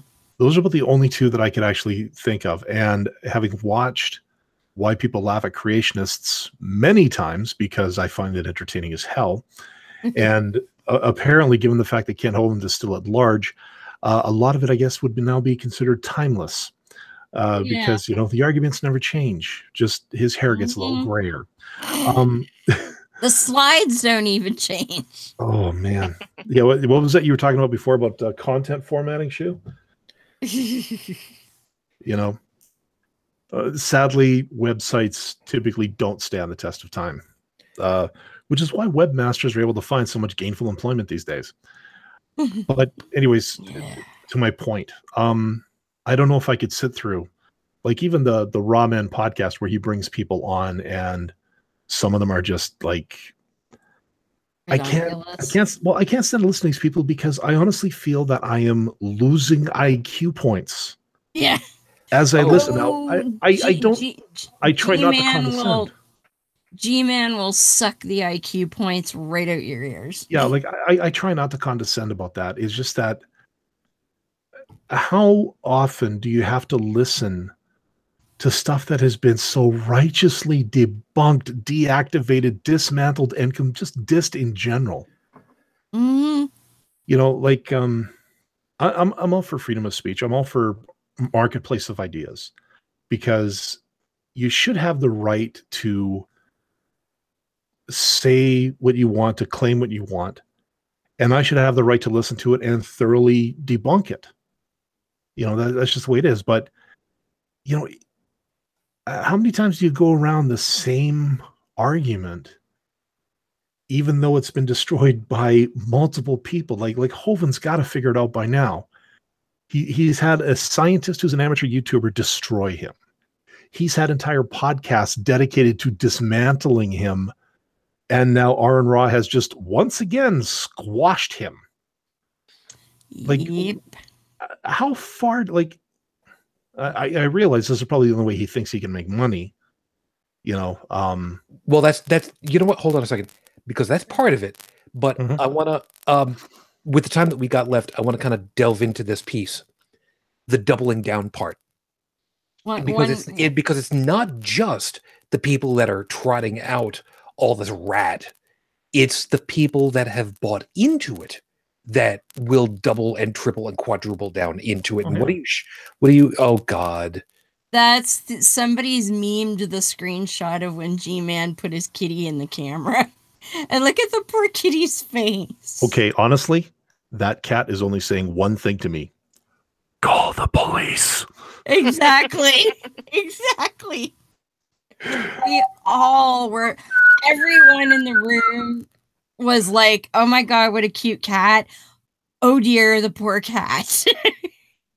leave that up for a second because I don't know how many people look at it. You know what? I'm not even going to bother counting. That cat looks like it's being molested. I'm sorry. I know. But have you ever seen a cat receive a rectal thermometer? Yes. Yeah, it looks something You're like right. That is what it looks like. that. Mm-hmm. Yep. I'm just kind of wondering how many people would get the reference if I were to just start whistling. Oh yes. Very much. This poor cat looks like he needs an escape route. That's what it looks like. Yes, it does. Joey, are you displaying again? Yes. Kitty. He's got his own Kitty. kitty. Oh, I'm sorry. So I got Boo on the head right about now. Kitty. It's the Joey and Joey show over in that window. Yes, it is. Oh God, I see this one. And Joey just clawed Joey in the back. As it should be. So yeah. Some things I miss about my cat. Some things I don't. So they're groups, they're people that have trotted out absolutely innumerable items that are simply unsupported, unsupportable, absolute fabrications, outright lies, complete hoaxes, and yet they keep going and they keep going, and the people keep lapping this shit up. I know you haven't had a lot of time to really talk with us on this one, Brigid, but I want you to go ahead and lay out on this one, because we've dealt with exactly this thing where groups have taken stuff that is absolute horseshit and have trotted it out time and again, even to the detriment of people that they're supposed to be helping. I'm specifically talking about the woo peddlers, the homeopaths, the naturopaths, the people that are completely in your wheelhouse where you're trying to save people, and they're going to go, well, it's going to make you feel good, and pay me $15 for this bottle of 25 sugar pills. Yeah, placebos. I want my placebos now. I'm not sure exactly where you want me to go with this. Well, but, I'm thinking from the standpoint of like the homeopathy and all that crap. Things like that actually kill people. Not the substances themselves. If it's homeopathic, there's not going to be anything in there but water. But trying to use that stuff to treat serious illnesses does kill people. And the people who double down on anything like this, that insist, well, it actually does work. Like, again, I've said this before. I remember when Double Down was either a move in blackjack that showed the fact that you were very confident in what was about to happen, or a very not so good for you chicken sandwich. Yeah, I was thinking that. And people who go to chiropractors. There've been infants that have been killed from that. Yeah.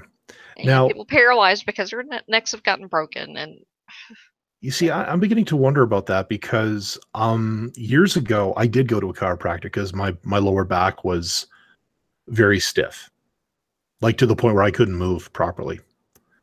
Now I went. It cost me total for everything I did $24. I went 3 times. He cracked my lower back, told me that my muscles there for some reason were tensing up constantly and putting pressure on my spine. So he cracked my back 3 times. I went for 3 visits. That was it. He said he never had to see me again. There was none of this recurring treatment stuff. So when I hear people talk about, chiropractors these days and that they're scam artists or this or that, the thing is, I actually had an experience with a chiropractor that did help. And it was finite. So I have to wonder, like, is chiropractic as a practice, like, ideally, is it inherently bad? Is it all completely a scam, or was it once actually something that was beneficial, but then a bunch of profiteering asswipes got a hold of it and said, hey, we can make a shit ton of money off of this? Well, I mean, you have doctors of osteopathy who can do manipulations and things, and they really are doctors. What I take issue with is the people who set up shop who say that they can cure your sinus problems and problems with nausea and ear infections and things like that with chiropractic Yeah. visits. Yeah. If But anybody I've who seen doctors believes with that. osteopathy before, and they have done me some good as well. But a bit of DO knows what they are doing. Okay. Okay. Yeah. No, that's fine. So I never did look on the guy's wall to see, what papers he had. The fact that the guy looked like he had acquired his chiropractic practice shortly after World War II, at least looking at the guy. Mhm. Well, He may have been a DO, which is a legitimate doctor. Yeah, very much so. Like, and again, this is a small town.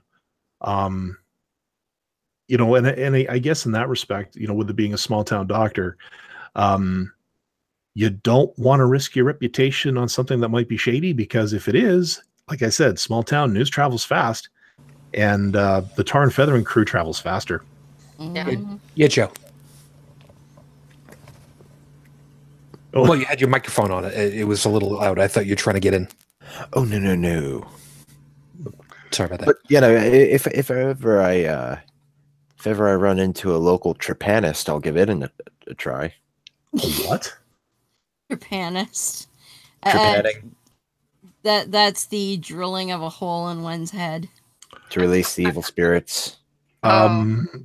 You have fun with that. I don't think they can make a hole. I don't think they can make a hole big enough. I'll be going. I don't know. You know what? They should make it small enough. No. You know what they should do? Make 3 of them, and make them. Bow? No. Just 3 different sizes that you can put your fingers up to, and then you can have them whistling a merry little tune as you're walking down the street. Just thinking of the boiling kettle that whistles. And that way you'd have 3 of them, 3 different tones. You could. Look, you I'm could do already, the Hogans here. I'm already getting HBO, so. Yeah.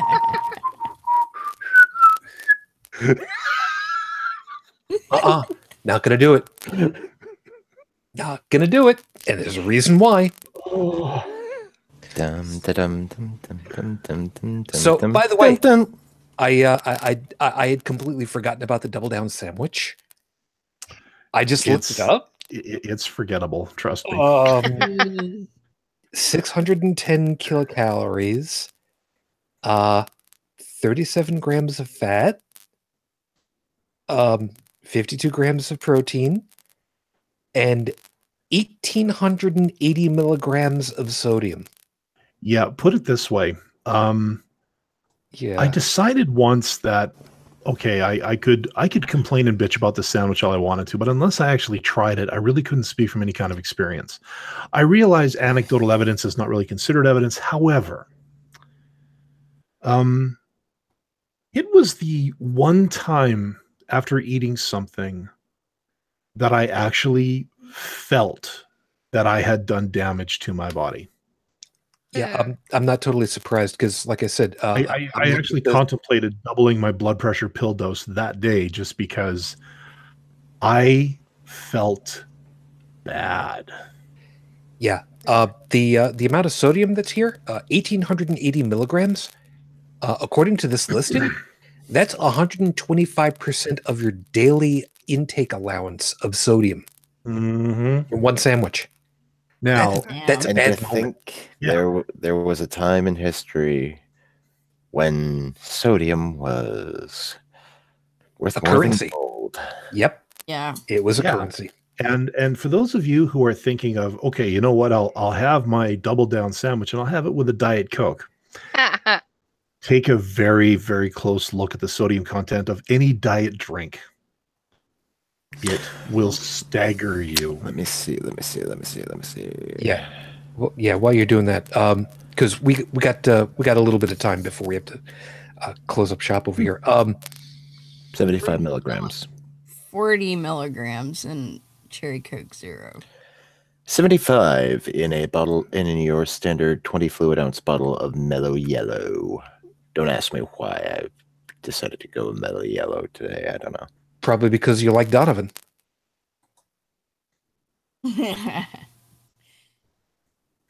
Donovan? Mellow. You wouldn't even. Yeah, I know. Yeah, I know. Dalan might remember this, but there was a a butter commercial in the 1970s that used that song, and the whole commercial was somebody seductively melting butter over a cob of corn. or spreading it on bread. No. Yes. We're not discussing butter. No. We're not discussing butter. We're not discussing butter. We're not. No, we're not. Butter. No, we're not. The thing is, okay, so spreading it on bread. No, don't do this to me. Just come. Go watch my hemlock. Go watch the Hemlock Moonwolf video I showed you. Don't Learn inner peace. Don't make me go ahead and start pulling out the list, because I will co-opt it to tonight. All I wanted to say is that when it came to that commercial, there was a bit of false advertising. Have you ever tried to spread butter on bread? It don't spread that well. It does after you nuke it for 5 to 10 seconds. Yeah, nukes at that. Yeah, microwave ovens at that time were not really that popular. Just saying. Anyway, like I said, we gotta see about hitting whatever piece. I don't know where exactly we are at this point. I do remember that there is a piece that I specifically am rerunning back through my head to make sure that I've got it correctly for myself. I don't know what pieces any of you guys want to specifically hit. Like, for instance, the people who are doubling down on shit that shouldn't, or the people that are supporting by doubling down on buying whatever the hell. Oh, and by the way, as far as to placebo shit not doing harm, yeah, no, because some of the inactive ingredients people can have, and people have had allergic reactions to, because sometimes they ain't so inert. Like the ones that have used, stuff that people have got digestive problems with. It's bad moments like that, man. Yeah. This pill will cure your chakras, but it'll also make you crap out purple stuff for the rest of your life, or give you anaphylactic shock. Oh yeah, there's that one too. Yeah, that's not a good day right there. No, it's not a good day. Please take with EpiPen. Considering how expensive EpiPens are, not so much. Wait a second. How much do those things typically run right about? They typically come in 2 packs now, don't they? And they're running about $1,500. Holy crap! Yeah, about $750 a pen. So yeah, you know what? The person who greenlighted that, their child needs to die of a bee sting. Yep. No, they do. Let's see. I am dead serious. That person needs to have the kind of tragedy happen in his family that other people were going to have because of what he did. Yeah. I do not condone, I do not wish suffering on other people. But honestly, I think sometimes these people who make these kinds of decisions for the sake of monetary gain are a little bit insulated from real life, and they need to have the world rocked a little bit to show them that, you know what, your money doesn't protect you. Well, here's something to think about. I'm not going to name the brand specifically. It starts with an M, and I think some of the folks around here need to figure out what I'm talking about. But there is a company that produces an EpiPen, and they charge roughly $300 a pop per EpiPen, which costs about $30 to produce. And how long is it good for? I don't know. Brigid, any off the top of your head knowledge? I'm not expecting that you will know. I think they're only good for about a year max before they expire. And that's if they are kept refrigerated and under ideal conditions. Yeah, the reason why I bring that up is that and they're single use. Yeah, that means that you would want to have 2, 1 every 6 months in storage, just in case. which means that you're outlaying an insurance policy that costs quite a bit. Mhm. And that's, yeah. Wow. I just And I there's just no called up reason why they should be that expensive. There's none. I just called up an article from the Globe and Mail. This is dated let's see. Last March, so about a year ago today. Just asking about EpiPens. And it says here that Canadians pay around $120 Canadian for a single auto injector, with the price varying somewhat depending on an individual pharmacy's dispensing fee. The Okay. EpiPen is actually a brand in Canada. It's distributed by Pfizer, which licenses the injectable epinephrine from the company Joey was talking about. Now, a rival anaphylaxis rescue medication sold as Allerject in Canada was pulled from the market back in 2016 because of the potential for inaccurate dosing. Let's see. I'm just trying to see if there's Yeah, and for those of you that are unaware, dosage is actually a really important part when you're dealing with this kind of thing. Seriously. Yeah. But really. what the article was focusing on mostly was that despite the price gouging that happened in the US, that Canada was not going to see that. That they were going to keep the prices as they were. And you know what? $120 a pen. I know for a year. Yeah, for a year's worth of hope. Yeah. My niece has the fatal nut allergy and has had to inject herself, as far as I know, at least 4 times in her lifetime. Largely because she was careless or daring. You know, she was like, well, you know, my uncle, me, grew out of a couple of his allergies. Maybe I've grown out of this one. And then nature kind of went, nope. But no, but she's always had the pen with her.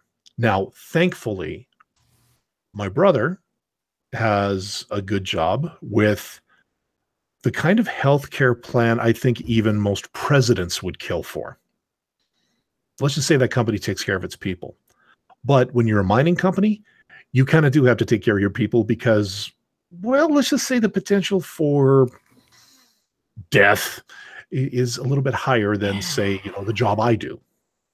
You know, I mean, yes, I could get a laptop flung at my head and I could have a concussion and die.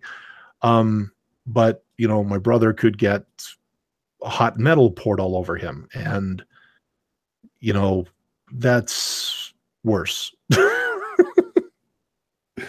But no, suffice it to say that she's never had to pay out of pocket for it that I know of, and hopefully never will have to. But yeah, like when I heard of that happening down in the States, I was just like, you know, I know people who rely on those things to stay alive. Yep. And they were barely able to get it before, because a lot of friends I know, they don't exactly have the good 9 to 5 with the nice comprehensive health plan, which apparently that's like a platinum status down in the States these days, from what I'm understanding. Yeah, and by the way, you know, not to kind of shove you sideways on this one, but Shauna over in the live chat, which, by the way, hi, thank you. They need a reality check. Yeah, it's true. And Trippin's got it right, man. Quote, friggin' greed. That's all it is. It's greed. It's the sense of entitlement. And the people who say, well, you know, that's capitalism, that's this, that's that. The people who are touting that are the people who have never seen the other side of it. They've always been able to ride the gravy train, and then they pat themselves on the back for, you know, being the go-getter, being the entrepreneur. And honest to God, there is a particular smarmy-faced lawyer that is in my head every time I hear about this, and he fast talks about capitalism till all the live long day. I'm not going to mention his name on here because why bother? Well, yeah, he because let's face it, the person I'm talking about is probably the stereotype or the archetype, if you will, for most of the people out there. But anybody that talks about the glories of capitalism are the people who have never known what it's like to be without. Yeah. And I hate to say that.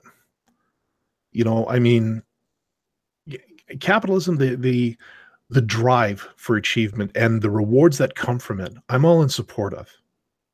You know, the incentive to reach higher, to get that extra, to get the raise, to get the bonus, to reach the higher pay grade. I mean, I live it. But I also understand that I've gone for years wondering, you know, living paycheck to paycheck. I actually had a church that my now ex-wife was friends with. We got a hamper one year because we were in such straits that they showed up. There was a turkey, there was canned food, there was meat, there was all of this, and it hurt that I could not provide for my family just because of my financial position. And granted, that sticks in the back of my head constantly, but it also reminds me that I do have a bit of a responsibility for my fellow person, whether that means, you know, being charitable, or at least finding a charity that's not religious based, because, well, we all, I will not give money to the Sally Ann for that. But also I have friends who have been and are in financial issues. You know, I actually know somebody, Shujin, and you know this person too. They make their living, such as it is, almost solely off Second Life. I should know because I am the financial, I'm the person that helps them convert the in-game money into real money for them. And it's not much. You know, and one of these smarmy lawyer types would, you know, come in there and say, well, capitalism is great, capitalism is good. Really? And yet you're taking away this person's ability to eat by saying that, you know, food stamps are bad because people are going to go buy Twinkies with it. You know, and then you look at how much money the food stamp program costs the American government in comparison to military spending. It's nothing. It is a grain of a spit of a thought of a drop in a bucket compared to, well, we got to have our corner firing laser guided machine guns.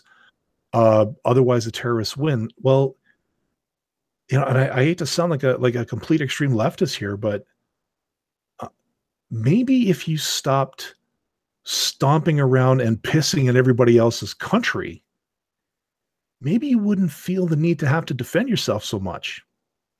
You know, I hate to say it, guys, you started it.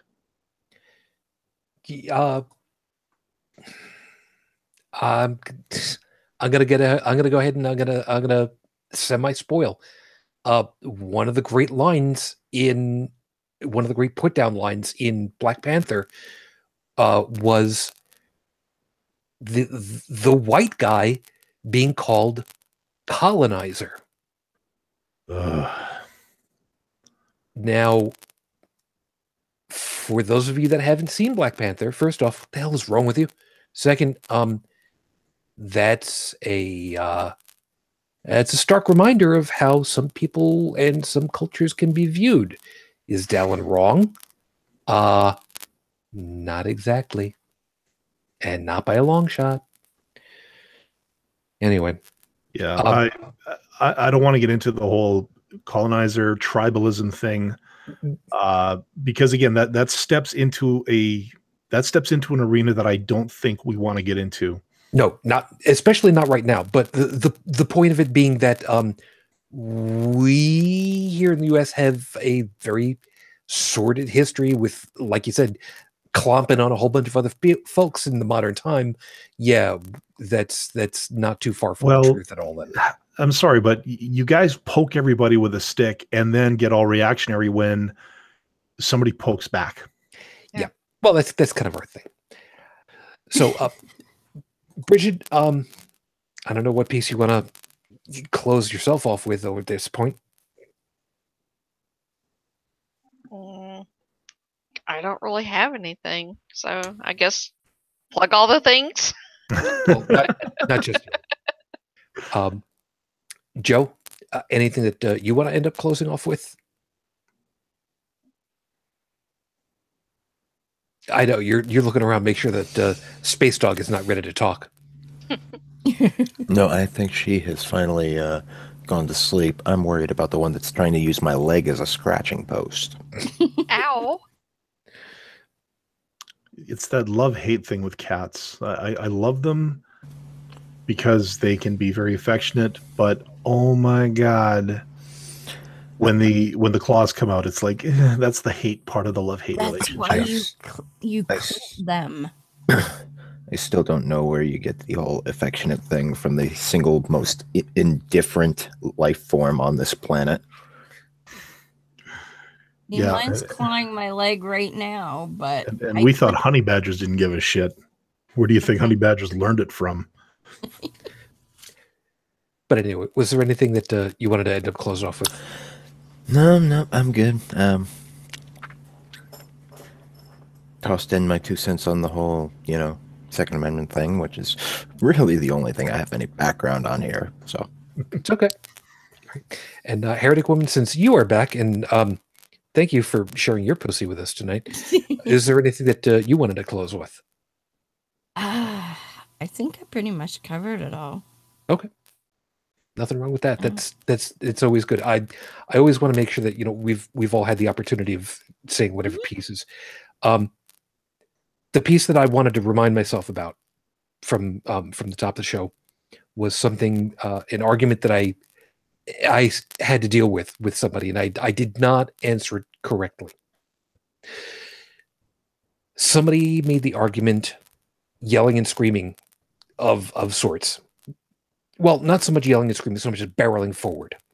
Well, if you revoke the Second Amendment, what about revoking some of the other ones? What about revoking things like emancipation or presidential term limits or the right to speech?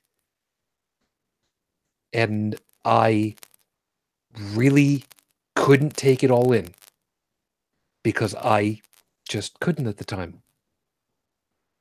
And now I've had the opportunity of thinking about it for a couple of days. I've seen the argument that they're amendments. They can be added. They can be revoked. We did that with prohibition over here, where alcohol became, well, a black market. I'm not going to say of sorts because it absolutely was a black market. And yes, it is entirely possible that the Second Amendment could be revoked, or any of them, because laws work that way. Doesn't matter where they are. Laws can be added, they can be retracted. Here's the piece that I did not cover. It's not whether it's legal or illegal. By definition, any law that is passed through the channels that have been established by the law are legal. It does not make the law morally right. Think about that a second. We can lay out laws, and if they're passed the way that it's supposed to be, it's completely legal. It doesn't make it right. How can I support that? Simple. Go back to the 1950s and try to get a water fountain. What color is your skin? think about the legality, and then think about the ethics of that legality. As always, everybody, thank you very much for being with us tonight. We hope that you found something worthwhile in all of our perspectives and have something to kind of talk about and think about for the rest of the week. Let me go ahead and thank everybody for being with us tonight over in the live chat. That has been a whole bunch of you guys who's currently on my... Wait a second. There is a thing where I can check and see who's currently in there, right? Yes, there is a thing. I did not realize. And this says that it's just Stephanie currently. I don't think that that's quite right. Because Trippin was over there, Shauna, and I do not know why it's not showing everybody else. So Evan, Stephanie, Trippin, and whoever else might still be at this point. Thank you. Devin just popped in. Yeah, I think we had a few people here tonight. We had Felix, we had Cameron, Keelix, who was at the show last night. Yep. Good God, we're getting spillover. Nothing wrong with that. I think the way with the YouTube thing and the participants, it kind of like stops counting them as a participant after so long after their last post. Just so you know. There's another like we've got the live chat here for YouTube. Watching a couple of other live streams, there's another service called Streamlabs. And apparently it is it's a chat / donation. And again, I'm not saying, oh, we should pander for money.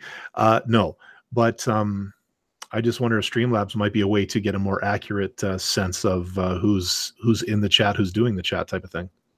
Well, we shall see. Not against looking into stuff.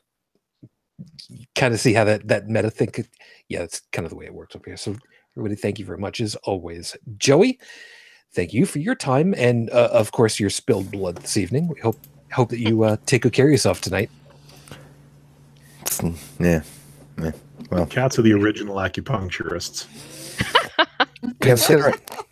Considering I currently sleep right there, and oh God, he's hiding. No, you don't understand. He was pacing around and looking at me just a moment ago. Oh no, Joe. I fully. And now he's missing. He's plotting your demise.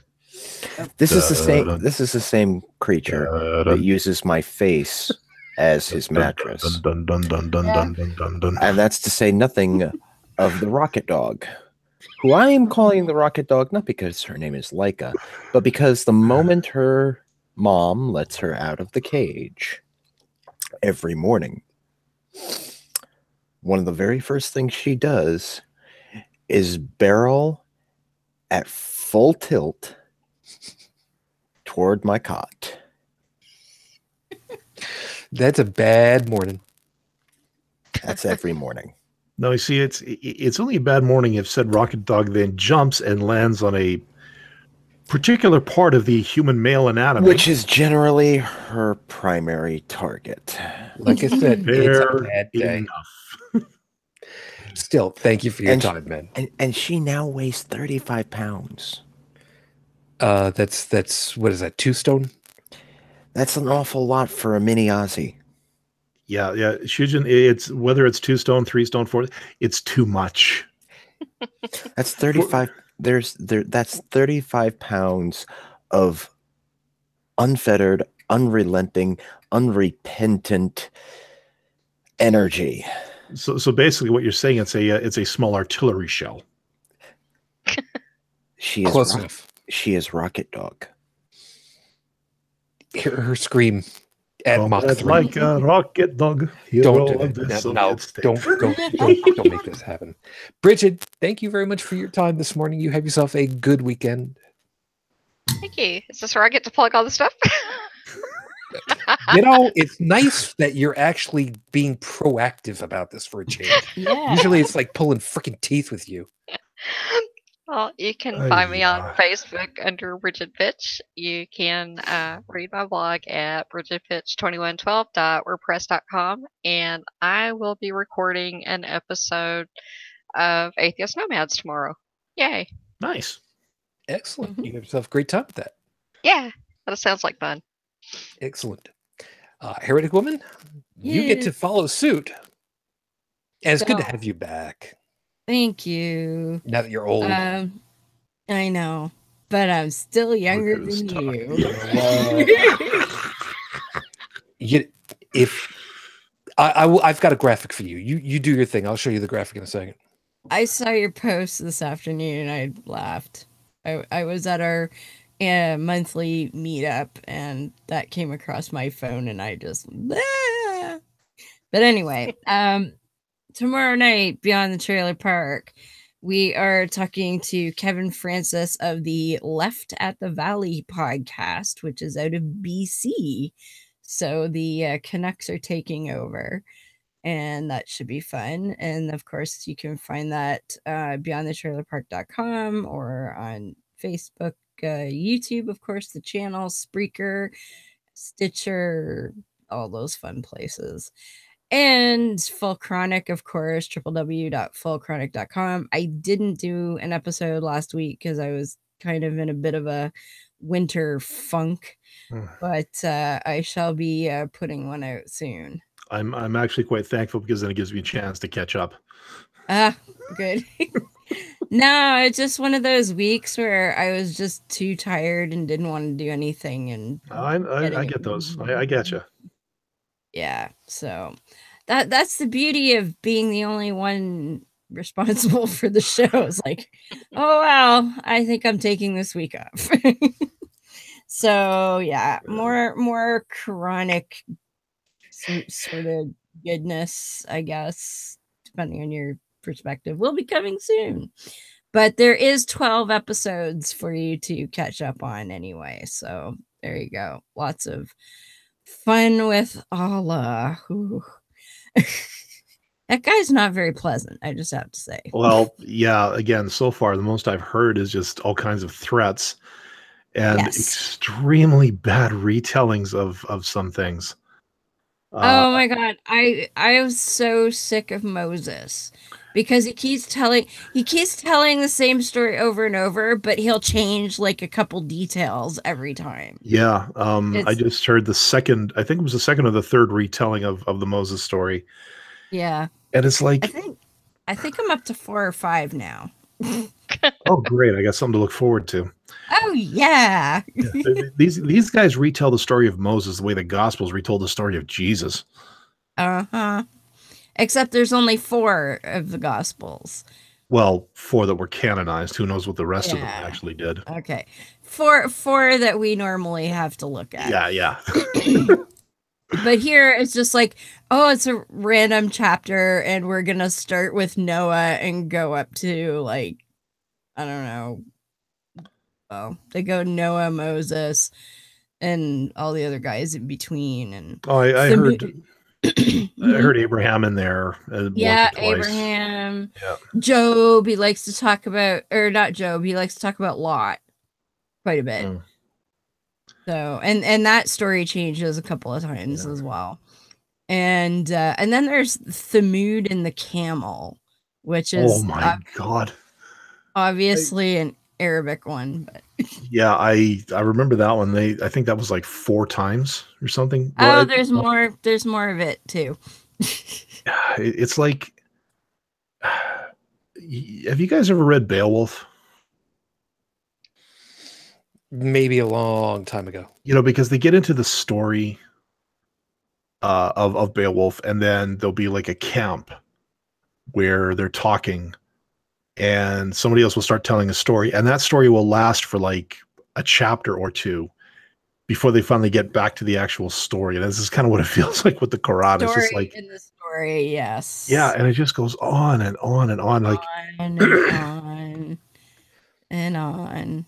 Yeah, and Heretic Woman, this is not the one I was looking for, but yeah, you want to go ahead and you want to tell me that you're still younger than me? Thanks. Ever so much. You're the one that reminded me that I was the younger of the 2. So you're kind of blaming her for shooting yourself in the foot, Shujin. That's not very nice. He is. Well, at least you're still younger than me, so there's that. Okay. That's true. I'm just glad to hear that. And I'd like to point out that I am also younger than Dalan. Yeah, I may not be the oldest person on the show, but I think I feel the second oldest. Could be. No. I say that because of Joey. Because if you want to look at the odometer of life experience, he's got me lapped by quite a few thousand kilometers. This is true. This is true. But anyway, so more chronic fun to come. I just need to go in and have my fluids changed. Not just like quick little blood draw and replacement. No, like a Chevy, all of it. Yeah. And Dalan, of course, thank you very much for your time, and you have yourself a safe time, because you're not going to be with us next week. It's doubtful. I'm not entirely. This is kind of a weird situation for me. Like I said before, usually when I fly out on these on-sites, I'd be leaving like tomorrow to get on site on Monday, and then go through till about halfway through Friday, then fly back. This case is a little bit different because of the way the contract was signed. I will be flying out next Tuesday, and then Wednesday, Thursday, Friday, I will be there all day, and then actually leaving Saturday morning.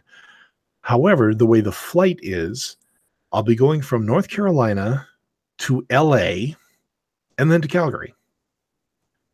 I have no idea why Delta is doing that. I think it has something to do with the fact that they're all on drugs. Needless to say, I will be departing from North Carolina at about 7 o'clock in the morning. Thankfully, my hotel is only 15 minutes away from the airport. But it's going to be basically an 11-hour day. That's brutal. Yeah, so I'm not entirely sure what kind of shape I'll be in when I come in. I might be able to pop in and say hi, but let's not. Don't ask me to sign anything to that just yet. Yeah.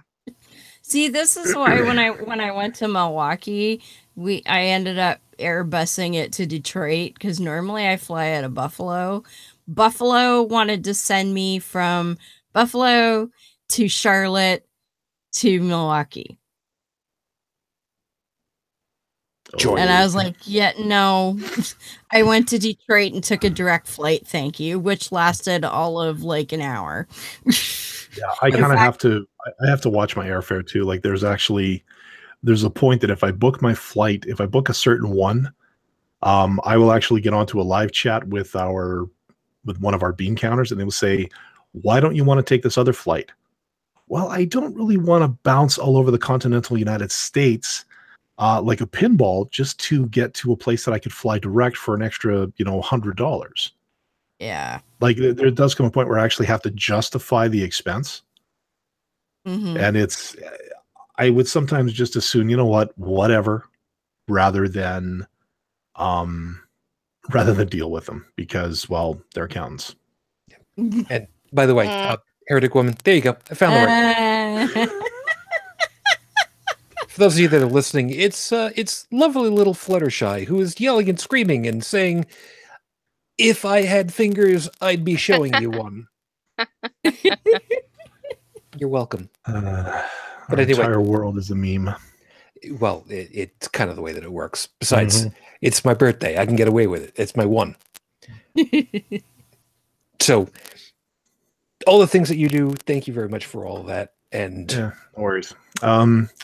Yeah, actually, I've got several of the episodes queued up that I will be bringing into holycrapthevlogcast.com for those of you who don't want to look at our faces but love the dulcet tones of our voices. We do provide the audio alternative over at holycrapthevlogcast.com. As for myself, if ever I get around to, if ever I build up that head of steam again where I just feel the need to absolutely vent to the world, you can catch those venting drippings over at inthewind.yo5.ca. As a reminder for those of you that want to subscribe to the audio-only podcast, please remember the link is not the thing that says subscribe to the podcast. It's the little orange radar-looking thing that you actually have to hit instead. Found that one out the hard way because I went looking one time. It's a little weird. It's a WordPress thing, apparently. Yeah. Sorry. But maybe you can see what we can do about fixing that for you. Maybe sometime eventually. WordPress, guys, thanks, appreciate that. But in any case, yes, all of you that were over in the live chat tonight, thank you exceptionally much. It was nice to see that the view count was in the double digits temporarily. Nice. It's kind of cool for a change. It only took 200 plus episodes, and we're getting there. Actually, what? We're so small that YouTube still doesn't care about us. Yeah. Fine by me. As was mentioned, if you'd like to take a look at all of the social media links and all of what we've got available to you, yes, holycrapthevlogcast.com. Everything that you need is pretty much over there. You can subscribe to us all over on Facebook. I don't even know what the hell's going on with G Plus anymore. I don't know. I don't care. And, funny enough, a lot of people are basically the same kind of way. If you would like, however, to send a voicemail message, please feel free. 859-HCTV-554, 859-4288-554. And even though we really don't post anything over on Patreon, if you'd like to give us a little bit of money, you can go ahead and do that. Patreon.com/HCTV. Yes, I was actually able to get HCTV over there. Lucky me. Mm-hmm. One of the few times, because I tried to do that for... Twitter, and I couldn't fit it all in there. It's Holy Crap TV. Whatever. It's fine. It's fine. It's fine. For those of you that are wondering, the Brooklyn Pilsner. Sorry. It's beer. It's beer. There's nothing to say about it. And I've only got one left. I forgot which one it is. So that'll be next week. I'm going to be putting out the word to a bunch of other podcasters, specifically our partners in crime, our close family, our close family of folks. The cash crew. That's basically what it comes down to. And I'll put out the word and let them know that 208 is the fourth anniversary, and we'll see who's available to come and join us, and we'll kind of see if I do not expect Cash to be able to show up, and that's okay. But I want Bill. I would love to have Susie. Which, by the way, it's Bobby. Bill's birthday. It was Bill's birthday. I was going to mention that. But Bobby and Ms. Ashley, Professor Stephen, I would love to see if if some of the others that are kind of associated come along and join us too for a little bit. It's an anniversary, man. Just to shoot the shit. Plus, I mean, let's face it, any opportunity that I can kind of rub it in Bobby's face that we made it to over 200 episodes before him is fine by me. Which was, I did that during their final episode.